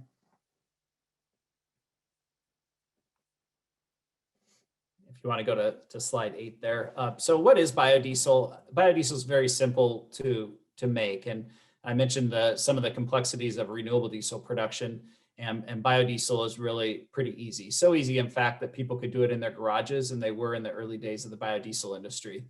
People may be familiar with Biodiesel Willie, which our friend Willie had his own biodiesel company for a while, and he would come to the National Biodiesel Conference every year and put on a concert. And that was what this industry was really about, was people who believed in the sustainability initiatives, wanted a more sustainable fuel option, and they take the used cooking oil from their local restaurants, blend it with some methanol, create a triglyceride, and ultimately create biodiesel and put it in their VWs or different equipment that they had. So that industry has matured quite a bit from those early days, but the reality is still that it's pretty simple to make biodiesel and pretty easy to do. The trick is in making it high quality, and that's where a lot of the skill set comes in. Next slide. Biodiesel is an oxygenated fuel. which means it reduces emissions. It reduces greenhouse gas emissions by up to 86% at a B100 or 100% biodiesel level. It is safe to handle. It's completely biodegradable. If a truck runs off the road and spills the contents of its tanker, it's completely biodegradable. All it is vegetable oil. So it's really safe to handle. And a great feature of biodiesel is that it has lubrication properties in it. And so it enhances the lubrication of the overall fuel. You don't need lubrication additive in your fuel if you use biodiesel, because it has enough lubrication in it that just a 2% addition of biodiesel will get you almost double the lubrication of ultra low sulfur diesel. Next slide. It is a drop-in fuel, which means you don't need any infrastructure changes in any of your equipment or your tanks or your handling systems. It will drop right into current fuel infrastructure that you have in place. The cetane of biodiesel is 47. The specification for diesel fuel is 40. Majority of REG's biodiesel is more in the plus 50, around 54 cetane level. So it will have a cleaner burn. It will help your engine run smoother and ignite quicker with a little better combustion there. We talked about the lubricating abilities, and then it does meet very stringent ASTM specs. Biodiesel is one of the most heavily regulated fuels available in the marketplace today. And these ASTM specs were put into place to help with that garage industry of biodiesel producers, producing some low quality biodiesel out there. And the ASTM specs have helped eliminate that trade where the producers today meet these specifications and also are accredited producers and have to go through a heavily regulated accreditation process. Next slide. I mentioned that total greenhouse gas emissions of biodiesel is up to 86%. When you break those down based on the three largest components of greenhouse gas emissions and look at total hydrocarbons, the yellow bar here is B100. You get a 70% reduction in total hydrocarbons with 100% biodiesel.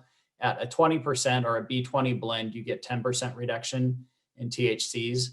For particulate matter, which is the soot that you see come out of buses and things that you might be waiting to board, for particulate matter, a B100 will reduce 60% of particulate matter in the fuel and nearly 20% at a B20 level.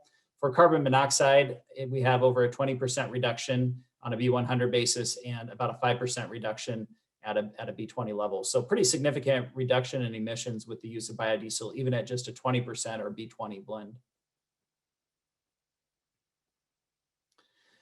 Looking at overall biodiesel supply and demand, when you look at, and these numbers were pulled from the EIA data that they collect, they're a bit dated because it takes a year and on the consumption side, 2 years for those numbers to come out. But when you look at overall US biodiesel production, it has been increasing back from 2015 now to 2019. It's about a 2.5 billion gallon a year industry. Just to put that in perspective of where REG falls, if we produce 500 million gallons of biodiesel last year in a 2.5 billion gallon industry, we have pretty significant market share overall. The most popular pad for production of biodiesel is the upper Midwest because that's where the majority of the feedstocks come from. On production by state, you'll see Iowa, the leading producer of biodiesel, with Texas coming in next. Louisiana is not on this chart for biodiesel production. If you were to do this for renewable diesel production, that would be a completely different look because the majority of renewable diesel production today is produced in the state of Louisiana. To break this down on the consumption side, looking at the top consuming states of biodiesel, you actually see Louisiana now on the chart, which is pretty exciting to see.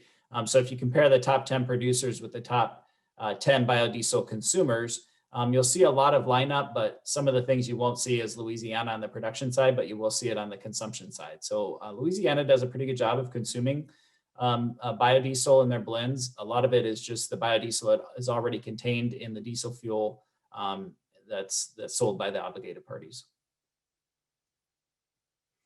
These are a look at all of the production facilities in the US that are producing biodiesel today, broken down by their various feedstocks. You can produce biodiesel with basically any fat or oil that's out there. Anything that has a triglyceride in it, you can make biodiesel out of. Still the majority, and actually if you go to the next slide, I think I have a breakdown of feedstocks, or coming up I have a breakdown of feedstocks, but the soybean oil is still the largest percentage of the feedstock used in biodiesel production. But more and more facilities are using used cooking oil and edible corn oils from the ethanol industry, animal fats, products like that are waste-based products. Reason for that is that these LCFS programs that are in California and Oregon and starting to take shape in other parts of the country incentivize higher carbon intensity or higher CI scores for an edible triglycerides and edible fats and oils versus edible versions. And so soybean oil will have a higher CI value than an animal fat or a used cooking oil will have. And so if you're wanting to sell and get the value in these LCFS markets, then you've got to use products that are not virgin oils. So you're seeing some of these other products become a larger percentage mix of the overall feedstock. This is a look at the renewable diesel supply. When you compare it to biodiesel supply, it's not really all over the country, renewable diesel supply today. It's really targeted to certain locations. And these are a mix of plants that are in production today, such as REGs and Diamond Green diesels there in Louisiana, with ones that have been announced that are going to be coming online here very soon. So you're seeing a great deal of renewable diesel production increasing across the country. You're seeing folks like Marathon and Phillips 66 and Exxon and others getting into the renewable diesel game because of sustainability initiatives that they know that they're going to need to hit in the years ahead. The demand for bio-based diesel does continue to grow, both in the United States as well as on a worldwide look. If you're looking out to 2030, we project that biomass-based diesel will be 5.9 billion gallons by the year 2030 domestically in the US, and then 6.9 billion on a world basis. So some pretty significant growth projected for these fuels in the years ahead. Looking at overall feedstock, because that's one of the questions that come up in our industry a lot, is that with the increasing production of renewable diesel, there's a decreasing supply of feedstocks available to feed these facilities. But the thing to keep in mind is that biomass-based diesel production is still such a very small percentage of the overall fats and oil supply in the world. And if you look out and look at 2030, the supply of 13 billion gallons of feedstock, biomass-based diesel is still a very small percentage, about 100 million pounds versus 13 billion gallons of total feedstock available. So still a very small percentage of the overall feedstock pool. So there should be plenty of feedstock to satisfy all of these renewable diesel projects coming online, and then some. So here's the breakdown of the feedstocks used to make biomass-based diesel. And so this is a combination of both biodiesel as well as renewable diesel. So 57% of the overall feedstocks today are soybean oil, but you are seeing an increasing amount of corn oil, recycled feedstocks, canola oil, and animal fats increasing into the overall pool of biodiesel production. This is a look at retail outlets that are offering B10 to B20 today across the country. If you were to look at this map 5 years ago, even, you would have seen very few blue dots, and most of it would have been concentrated up in the upper Midwest, where there was tax incentives in place to use biodiesel. Today, you're seeing blue dots all across the country. And you might ask, why would a retailer offer biodiesel in Utah, for example, when there's absolutely no incentive in place in the state to do it? And it's probably pretty expensive to transport biodiesel to the state of Utah. The reason being is that more and more fleets have sustainability initiatives that they need to hit, and they're using and wanting to use biodiesel to do it because it's just a drop in fuel in their truck. And if they're an over-the-road trucking company that has locations, all across the country, and that truck's driving from Virginia to California, he's going to need retail outlets in order to fill up with biodiesel. And so it's that fleets are demanding retailers offer higher B10, B20 blends at the retail location, and they're willing to partner with these retailers to be able to get that biodiesel when they travel across the country. And so that's why a retailer in Utah, on their fuel island, their diesel fuel island, they may have 3 pumps dedicated to straight diesel fuel and 1 pump dedicated to a B10 or B20 biodiesel blend. And that B10 or B20 biodiesel blend will be more expensive at the pump than straight diesel fuel because there is no incentive and logistically where they're located. but fleets are still pulling up in there and filling up at that location because they have to based on the sustainability initiatives of their corporate office. Diesel fuel is continuing to increase in demand overall as gasoline decreases. So we talk a lot about electric and propane and natural gas, which are all great alternative fuel options, and we need to use those. But it's important to know that diesel fuel isn't going away anytime soon. Even when you look out to 2040, diesel fuel is still a very big part of the overall fuel pool. So the importance of switching to a more sustainable fuel today is very, very important, because we need to change out this diesel fuel and we need to reduce the carbon of diesel fuel today. We can't wait till 2040, 2050, when more of the country switches over to alternative fuels, because we will have wasted a lot of opportunity and a lot of time in reducing carbon today. California's LCFS is driving significant demand for biomass-based diesels. When you're looking at the projections out to 2030, there's a projection that 2.15 billion gallons of demand for biomass-based diesel in the state of California. This shows that LCFS programs are driving demand for low carbon fuels, so they're working. So we've seen Oregon follow suit of California and put in their LCFS program. We've heard the state of Washington talking about it.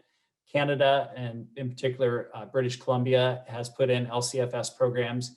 And now we're hearing significant traction on the East Coast in New York and other places that are looking at LCFS programs to put into place. We're also hearing even the upper Midwest is talking about an LCFS consortium where those states will come together to come up with an LCFS program for those states. So it's time for states like Louisiana and others to start looking at LCFS programs, understanding the California program, understanding if it will work for your state, and if it's something that you can put in place to drive low carbon demand on the fuel side of the business.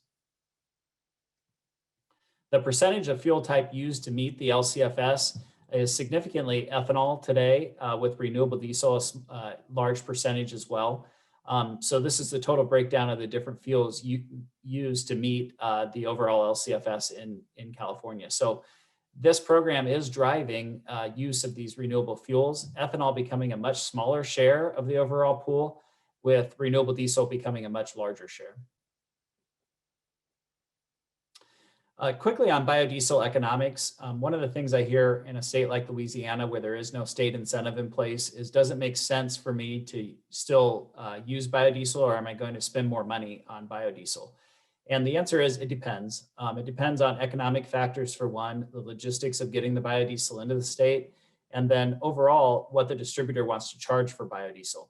A lot of times distributors will increase the price of biodiesel blends to fleets and different people because they know that that demand is there to do it. But when you look at the incentives in place, when you look at RIN value today at $1.10 per RIN, and biodiesel qualifies for 1.5 RIN, so you're getting significant value in the RIN value, plus the $1 biodiesel tax credit that's in place. Biodiesel in most parts of the country should be cheaper than diesel fuel. This is a look at overall the different incentives that are in place across the country. And in fact, you see that Louisiana does have a policy in place. It's just not enforced today. In reviewing that policy, 2% of the total diesel sold in the state of Louisiana must contain domestically produced biodiesel. So this is a rule that's on the books that many people don't know about. There are some caveats. The in-state biodiesel production must be 10 million gallons, which we are not hitting today, I don't believe. However, the other point to that is that production of alternative renewable fuel, which is defined as any liquid fuel that's domestically produced from renewable biomass, has to exceed 20 million gallons. Well, Louisiana today is the largest producer of renewable diesel. So I believe renewable diesel helps the state of Louisiana qualify to meet this 20 million gallons threshold. And based on that, 2% of the state's fuel supply really should be including some sort of biomass-based diesel in it. The state has not implemented these formal procedures or enforced the regulation today. All we really need is a department to adopt these rules and putting in place incentives. There is a caveat that says incentives can be put in place to compensate people for using biofuels. And so they can do that as well to help drive interest in this type of program. So I'm going to switch gears here as I conclude on some perceptions of alternative fuels in the marketplace.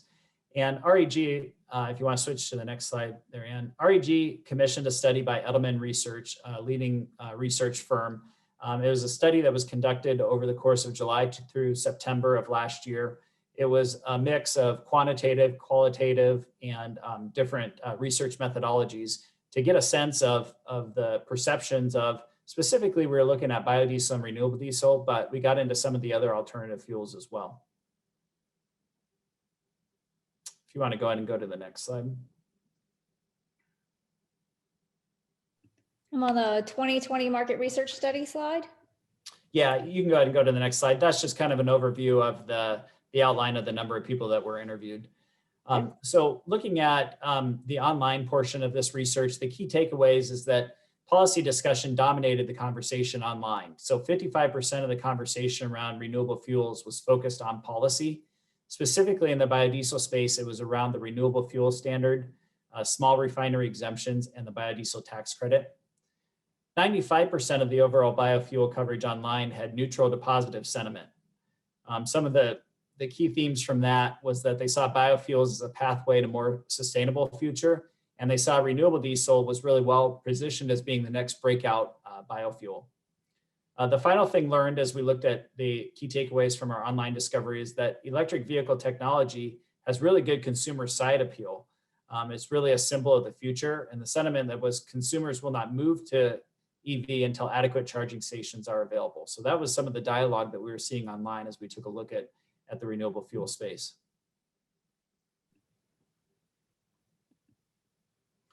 When you broke down the 6 major alternative fuels, biodiesel, hydrogen, natural gas, renewable diesel, electric, and ethanol, the key things I want to point on is the biodiesel and renewable diesel, but the overwhelming opinion was that biodiesel was easy to transition to. It was clean burning, had low carbon emissions, and lowered maintenance costs overall. From hydrogen, the main points were that it had 0 emissions, there were no range limitations on it, it offered an innovative technology, and it was easy to transition with the current infrastructure that was in place. Moving down to natural gas, the feeling was that it was very clean burning. They perceived a market stability and higher demand for it, and that was easy transition with the current infrastructure and somewhat easier attitudinal adoption for people than some of the other fuels. For renewable diesel, it was easy to transition to. It was clean burning. It had a strong green perception. It was viewed that it could be a complete replacement for petroleum diesel. And then it had very high incentive programs in states like California. On the electric side, there was a perception that it had 0 emissions. There was strong policy and media support. It was an innovative technology. It reduced the overall cost of ownership and maintenance, and it was really the way to the future. For ethanol, it was much more about the farm side of things. Farmers approved, easy transition with current infrastructure. So that gives you a view of what perceptions were in the marketplace for these different alternative fuels. When you looked at the cost or return on investment considerations, we looked at fleet managers, convenience stores, clean cities coalitions, policymakers, and sustainability investors. And we ordered these in the order of importance to these different constituents.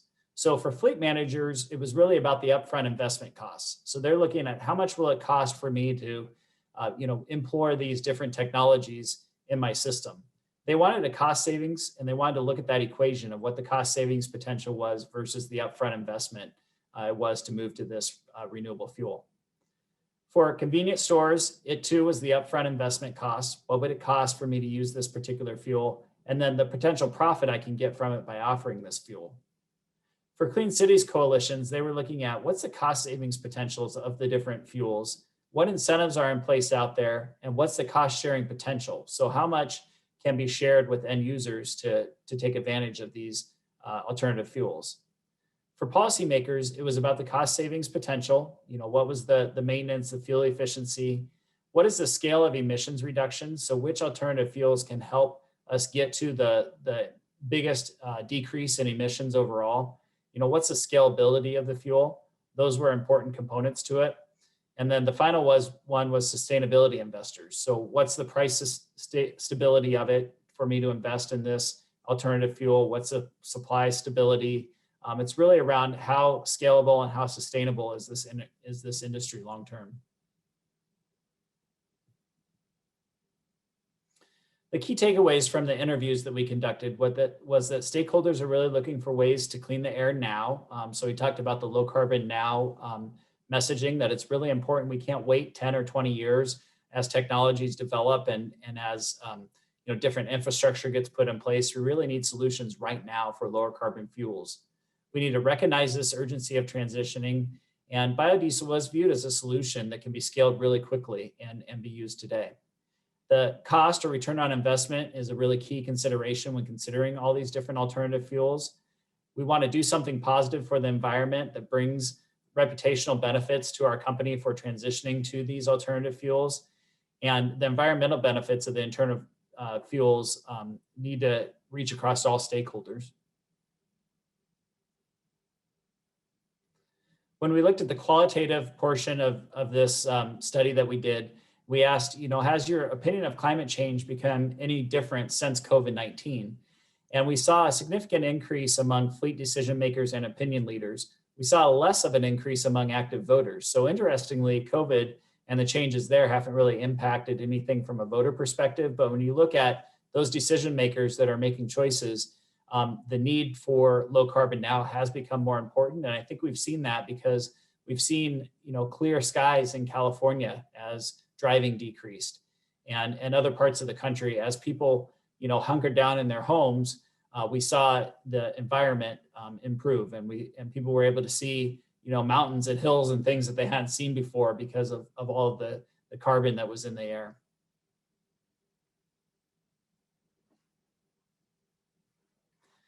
We asked, how necessary would it be to transition to alternative fuels in the next 5 years?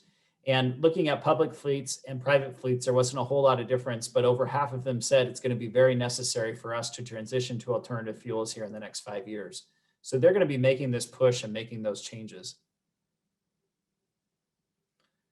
We also asked, how effective are these alternative fuels in reducing greenhouse gas emissions?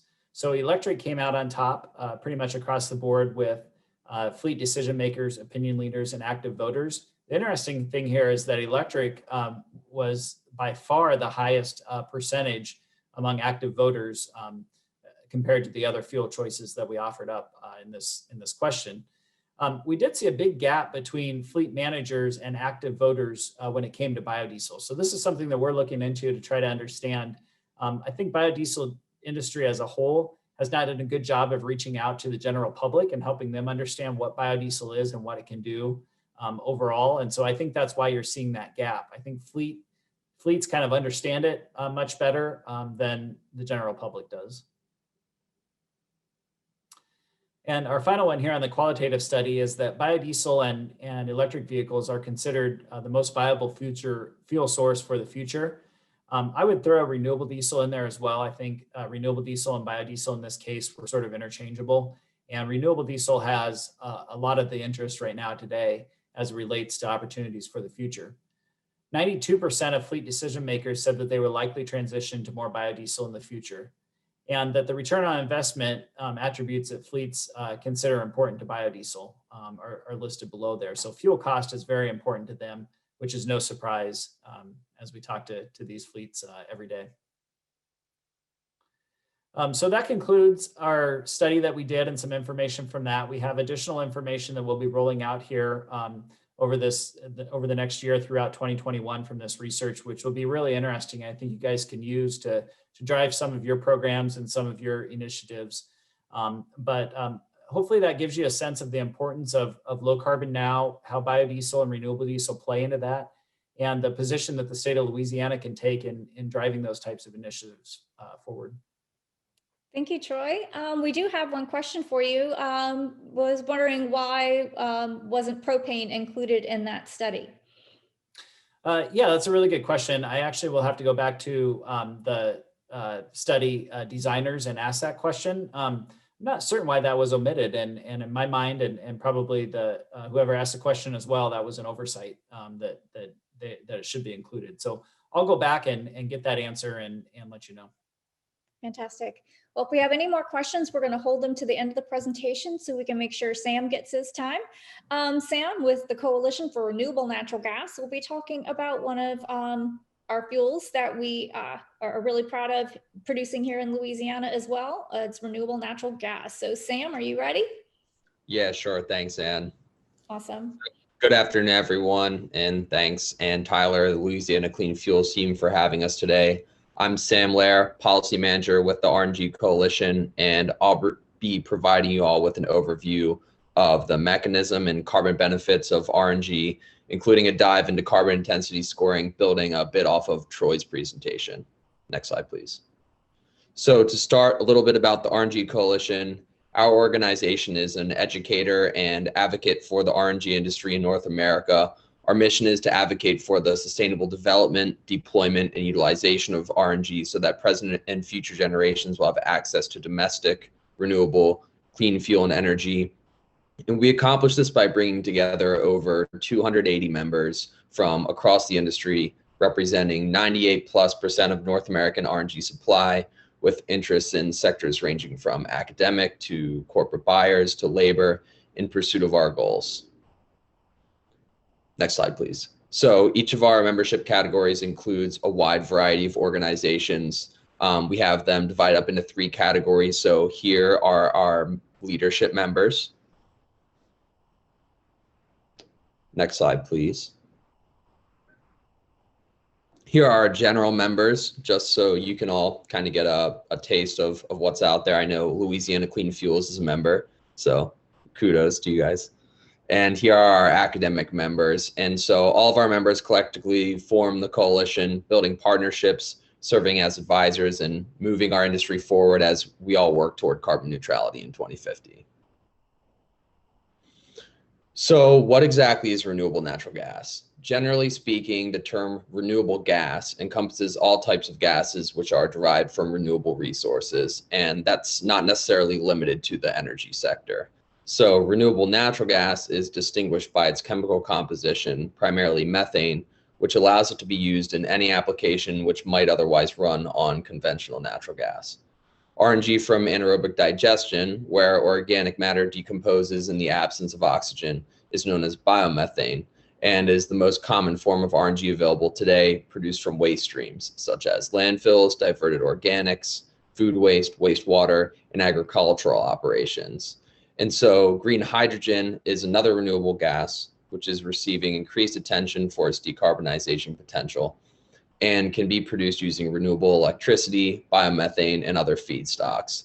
Although our work at the RNG Coalition is primarily focused on RNG, we're also actively involved in the green hydrogen space across the US. And we see a lot of potential for using RNG, both directly and as a green hydrogen feedstock, to achieve carbon negative emissions, which is accomplished using bioenergy in tandem with carbon capture and storage. And so I'll note that Secretary Brown mentioned the implementation of a carbon pipeline as a key climate strategy for Louisiana, which would enable this concept beyond the carbon negative emissions from certain feedstocks of renewable natural gas. So as I said previously, RNG is currently produced primarily from organic waste feedstocks. When organic waste is stored or processed in anaerobic conditions, a type of bacteria called methanogens produce methane as they decompose the waste. This process is fundamentally the same across feedstock sources, including landfills and anaerobic digesters. The resulting gas, which is initially about 55% methane, can then be upgraded to produce pipeline quality renewable natural gas at about 96 to 98% methane. So it's important to note that as we look toward carbon reduction goals and ultimate carbon neutrality, increased anaerobic digestion will be necessary in managing the large and growing amount of organic waste produced across our economy. So it's not only an energy solution, but also seen as a pretty widespread waste solution. And RNG expands that benefit as a dual decarbonization solution for both of those sectors, and can be used to provide an additional stream of revenue for those managing the waste, such as farmers in the ag sector or municipalities. So this next slide really illustrates some of the most important information in understanding and assessing the greenhouse gas benefits of RNG. The graphic on the left displays the various fuel pathways currently in use under California's low carbon fuel standard program, which Troy discussed a bit in his presentation. Each carbon intensity is calculated based on all carbon emissions and reductions throughout the life cycle of a fuel. You'll see that many of the pathways on the left are carbon negative, including for bio-CNG and bio-LNG, which are the primary forms of RNG used in the transportation sector, as well as electricity and hydrogen. The most carbon negative pathways that you see here, including for electricity, are derived from biogas or RNG. And those are the ones on the far left. You can see the 0 in that picture is about probably a quarter of the way from the right. So it's important to consider how the carbon intensity of RNG varies depending on the feedstock. For example, you'll see that the average CI for landfill gas is 49.7 versus the average for animal manure at 254.9. So the manure pathway receives an extremely negative score due to the avoidance of methane emissions. Most landfills are required to capture and flare their gas in the first place, which is why their score is not negative. These carbon intensity scores also take into account the fact that carbon emissions from waste organics are biogenic and therefore carbon neutral. So when you're looking at the landfill gas score, for example, those positive numbers are primarily based on energy usage and estimated methane leakage. So we expect these pathways to achieve a carbon intensity score of very close to 0 as the electric grid becomes cleaner, since most of that positive carbon intensity is based off of the use of California's grid electricity in those projects. So in a similar manner, we expect the negative pathways and even wastewater, which is already pretty close, to become increasingly negative based on this and other factors. So an elimination of electricity-related emissions in this manner could also be accomplished if, for example, all of the electricity for one of these production facilities was supplied on site by zero carbon generation, such as a dedicated solar array. And so it's important to look here also at the carbon intensity scores for geologic natural gas and California grid electricity. And the concept of carbon intensity as a grid applies to both of these as well. So you'll see that the grid electricity is currently 82 for a CI score. And we predict that that will eventually decline and could reach 0 with a 100% carbon-free grid. So either way, it's important to note that even the RNG with the highest CI score is a significant improvement over conventional natural gas.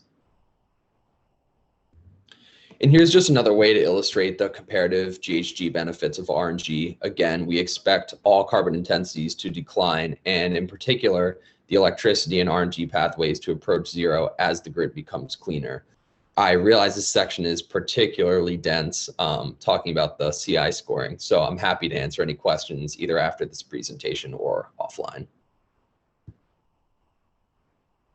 So understanding the carbon benefits, the opportunity with RNG lies in the fact that these organic waste feedstocks are largely untapped. This table shows the RNG potential from all feedstocks, both nationally and in Louisiana.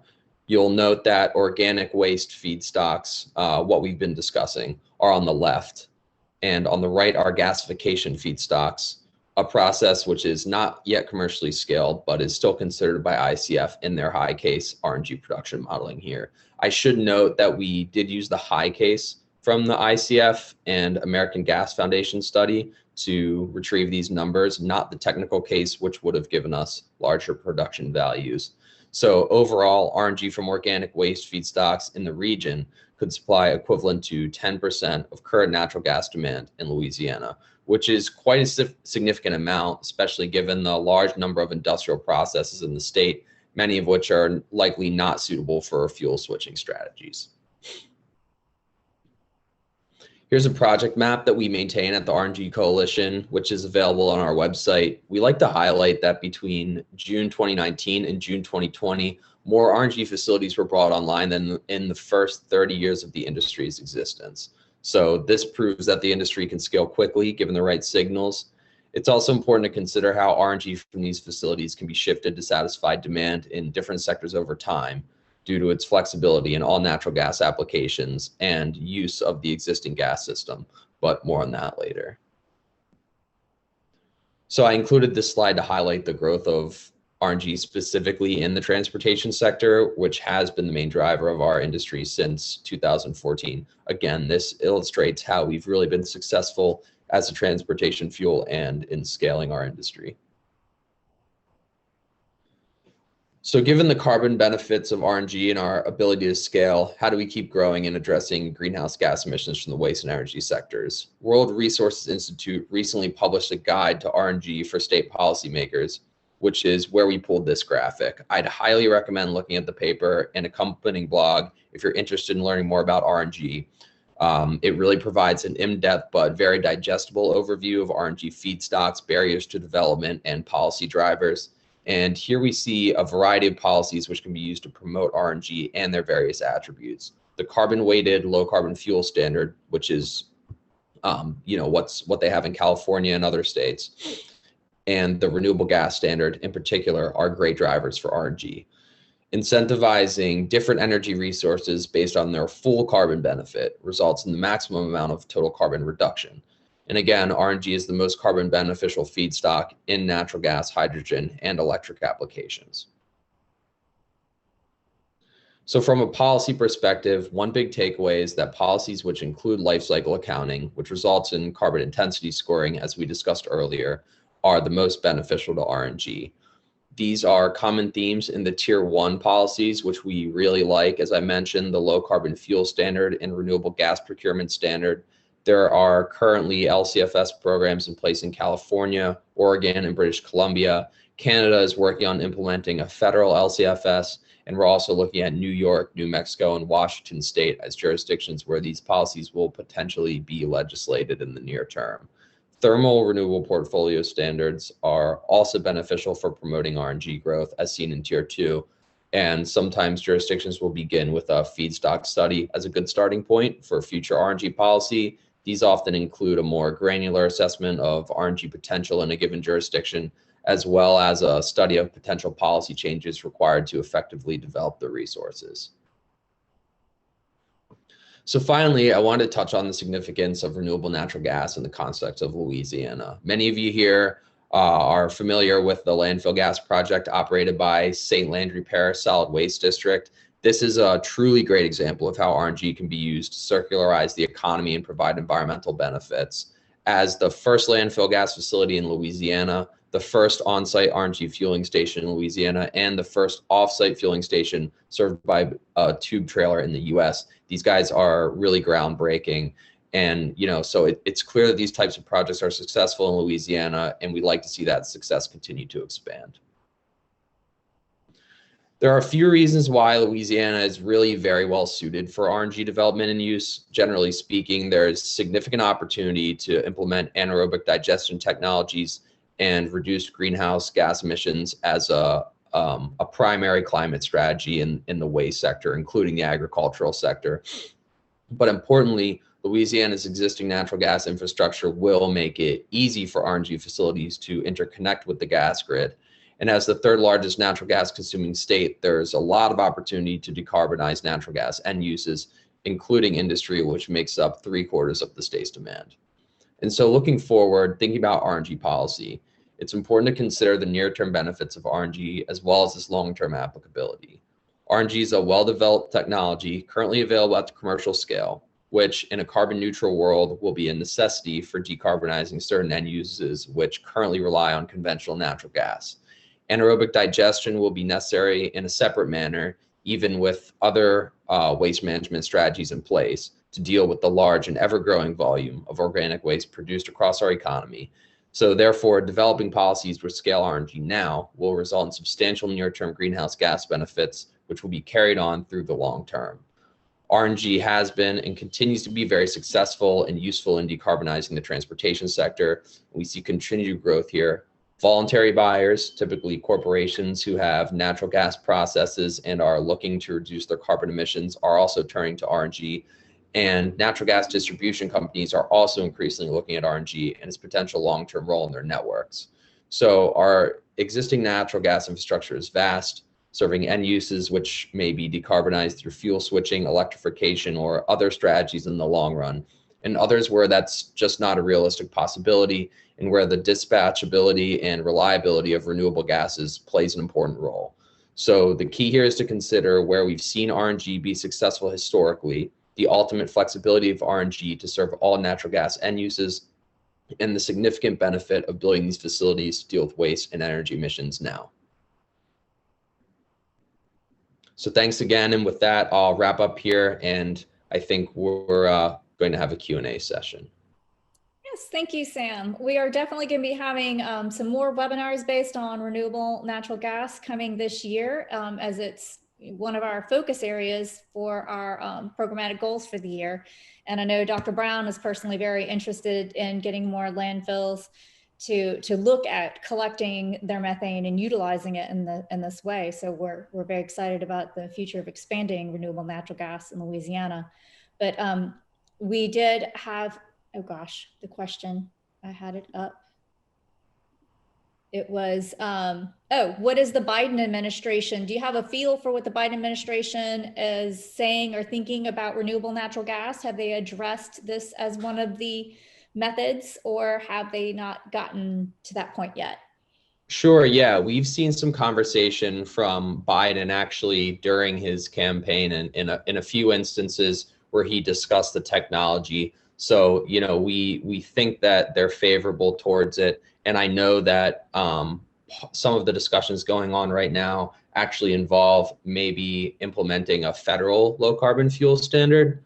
And so, you know, that would, of course, definitely increase support for RNG in the transportation sector. Fantastic. All right, so we are wrapping up now. If y'all have any more questions for our panelists, this is your opportunity to get them in now. I want to remind you all that this is being recorded and it will be posted on our YouTube channel in about a day or two. So you just go to YouTube and type in Louisiana Clean Fuels and we will have it up there soon. You can also watch past recordings of past webinars. We will also have a copy of the PDF available for you that you can just email me, Ann at louisianacleanfuels.org, and we can send you a PDF of the presentation as well.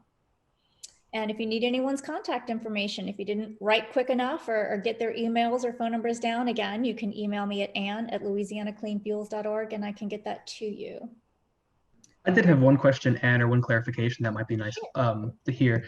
Sam, you had that chart of the carbon intensity scores. Is that EER adjusted? Could you give a short explanation of what that means? Is the EER adjusted carbon intensity scores? I think that's to account for energy efficiency of the different vehicle types.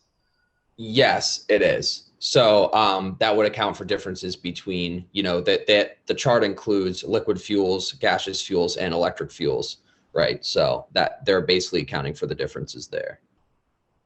And Tyler is our in-house expert on renewable natural gas. He has been working at the St. Landry Parish landfill, shadowing FJ there for almost 2 years and helping to write a manual for them, an operations manual that we have then given to the landfill to help them maintain and ensure that if, you know, they had a staff turnover or God forbid, FJ left and went somewhere else, which we pray never happens, that the project would be able to continue. So if y'all have any specific RNG questions and looking forward to some ideas of what you would like to learn, Tyler is going to be helping to create a bunch of workshops that we're going to be pushing out in the near future on that topic.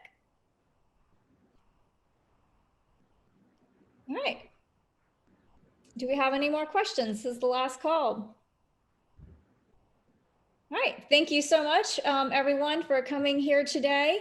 We want to thank our sponsors again, Renewable Energy Group and Entergy, and here is our contact information. So Tyler's email is right here.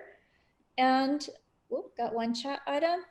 All right, that is it. So this concludes the webinar. Thank you so much for joining us today.